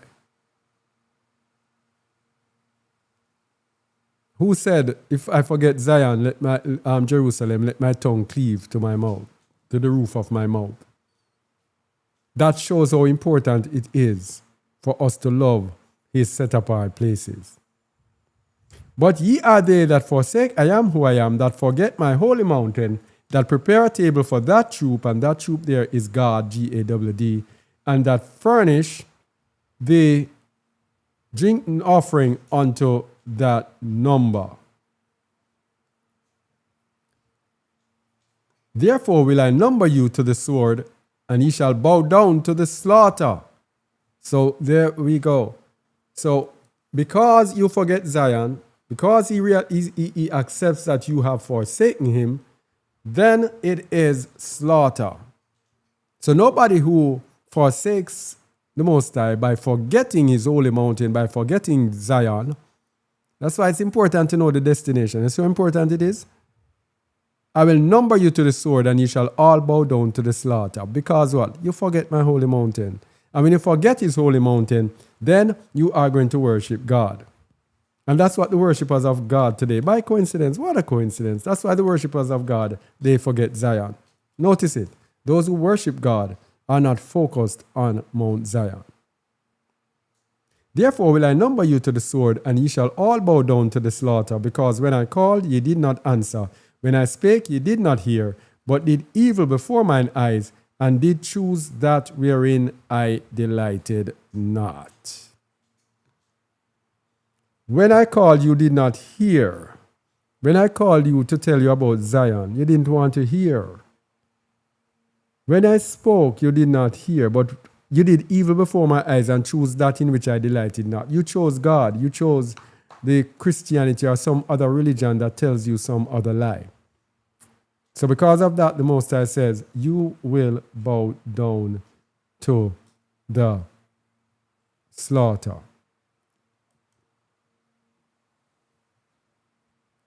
So in the end, we have to tell you about a book called The Order of the Ancients. The Order of the Ancients. Where is it? The song was when? 1990, early 1990, 92, a long time ago. And what we are preaching, what we are teaching, those are the lyrics that are there. All right, so Zion will be governed by the order of the ancients. There's a book called The Order of the Ancients. I think it's available. Is it available for download from our website? I am not sure. This is the Constitution of the city of Kanuk, which is Zion. And when you read this book, you understand what it means that Zion will be governed by this book, because the righteousness that is in this book is the righteousness that is required for people to live together in harmony. When we were having our problems, when we were having our problems when we were together, and twice in two different places, the only time there came some form of order is when we started to institute the order of the ancients. Outside of that, problems, chaos. Only time we have some form of righteousness. If people are living together today, you don't have this order, then it's going to be trouble. I can tell you that. Because the enemy is going to have his way. So Zion will be governed by the order of the ancients. Just want to read probably one chapter. The order of the ancients, it says to come from Elijah or Eliyahu, and was given to Elisha or Elijah. So we just want to read it. It involves the order of Kanuk, which is Mount Zion. Mount Zion is the city of Kanuk, rather. The record of Eliyahu the Tishbite, which he wrote for his disciple Elisha, whom he called from his field in Abel Meholah up unto the Kodesh order of Elohim. Behold, I, Eliyahu, write this record with my own hand, and no man shall see it until I have ascended into the Shamayim. Then shall my authority and the keys of my priesthood, which is the priesthood of the fathers, pass to my son Elisha by right of lineage and obedience. This priesthood came down to me from the fathers by lineage, for I am a descendant of Yahusha, the son of Nun, who has descended from Ephraim, the son of Joseph, through whom the rights of the firstborn descended in Yasharal. These rights I received when I was but a young boy from my father, before he was martyred for the testimony of I am who I am. And according to the word of I am, I have appointed Elisha, who is my adopted son, to be my successor in bearing of this work. But not all my rights shall rest upon him, because I am who I am has said, behold, my servant Eliyahu will not die, but will bear with him the keys of his ministry unto the city of the Shamayim until the last days. So Elijah is in the city of the Shamayim, which is Zion, which is the city of Enoch. Until the last days, when I shall send him unto one of his seed, whom I shall raise up to bear the fullness of this ministry again among the sons of men. But he shall leave those keys with Elisha, which are necessary to continue his work in organizing the schools of the prophets and the order of Kanuk. So this is the order of Kanuk that gets you into the city of Kanuk, which is Zion, so that the sons of the prophets may continue to live faithfully after the Kodesh Elohim.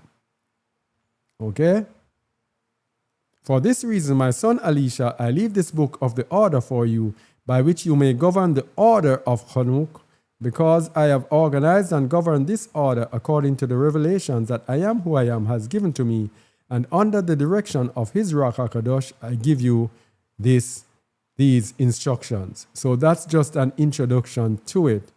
This book, it's called Writings of Eliyahu, or the Order of the Ancients.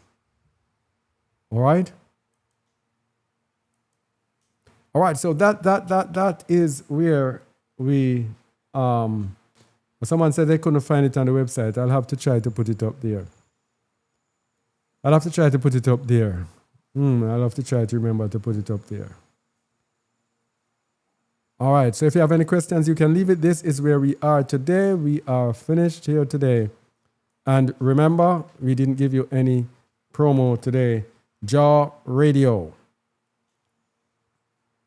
Jaw Radio is our, let me get it, and is it Safari? Let me get it here. Yeah, come on.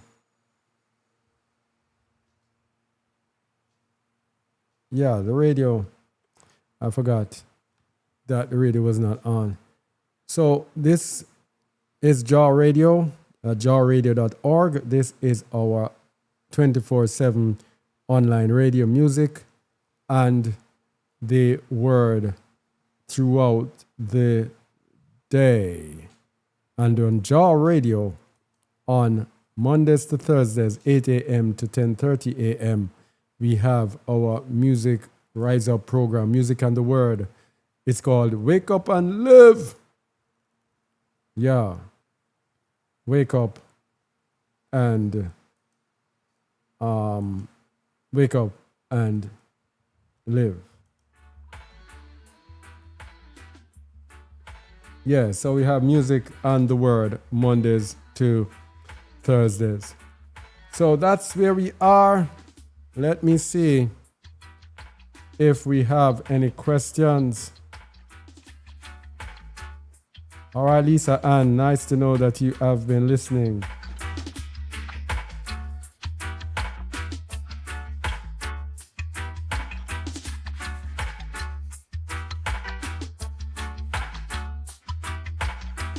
All right, just checking to see if there are any questions.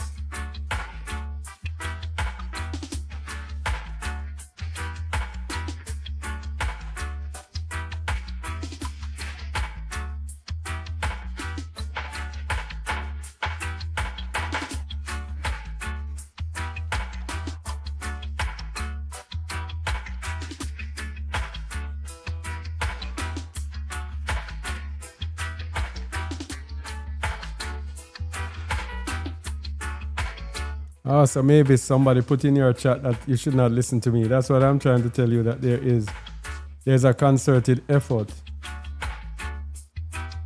Remember, we're in the days of AI. They're going to manipulate probably until they get rid of the word. That's why the Most High made us set up Jaw Radio. So when they do that, we will be on Jaw Radio. We will not be silenced, yeah?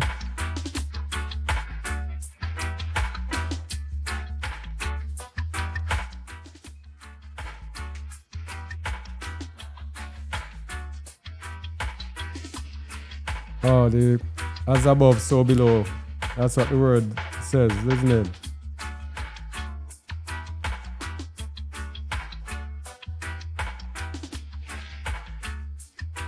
So someone saying that they pressed the like button and then it turned into a thumbs down. Yeah, stop Khareb at all costs. So the thing said.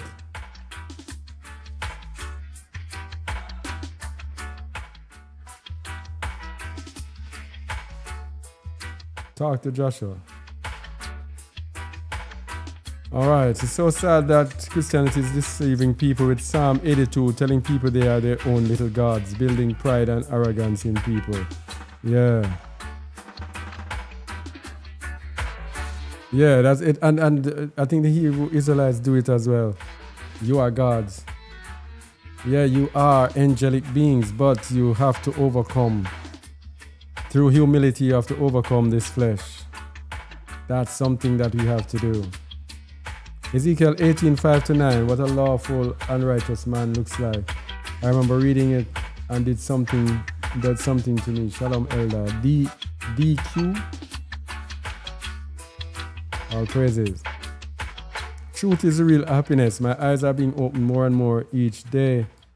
We are such a stiff-necked people. Yeah. Uh-huh.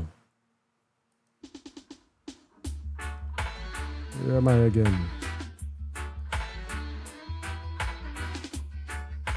Shabbat Shalom.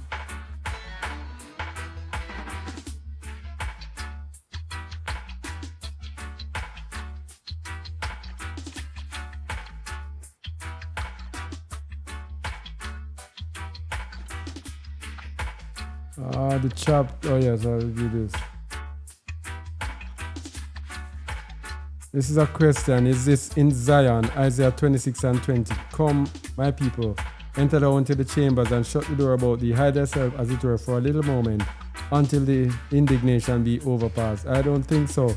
Until the indignation be overpassed. When you are in Zion, it's not an until thing. I don't think it's Zion that is.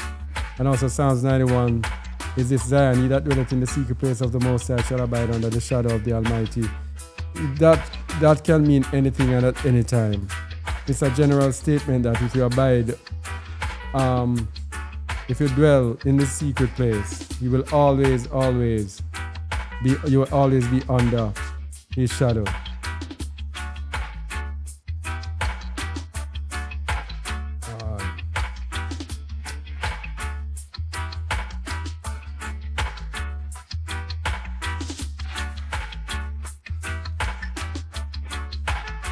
Concerning Elijah, if you are to live in love and peace, why then did he call bears to maul and kill the children, mocking and jeering?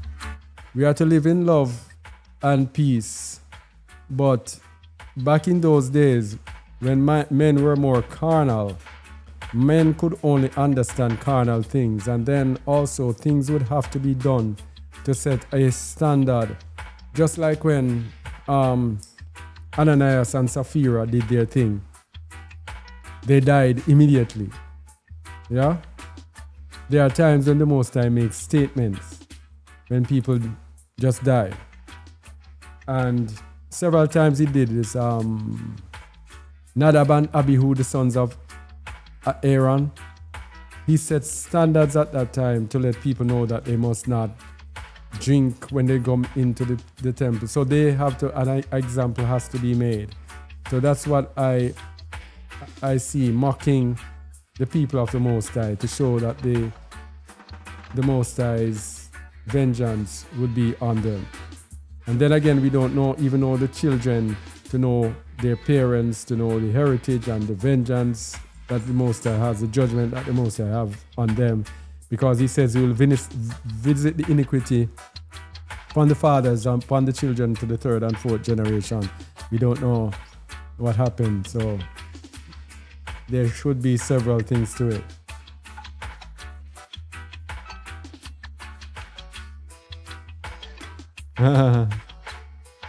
I'm joyful to have a more in-depth understanding of 1 Kings 1:8 verse 1. I was pondering on it for the whole month. All praises to the Most High. All right. Yeah, do have a great rest of the day, everyone. All right. It's all about Zion.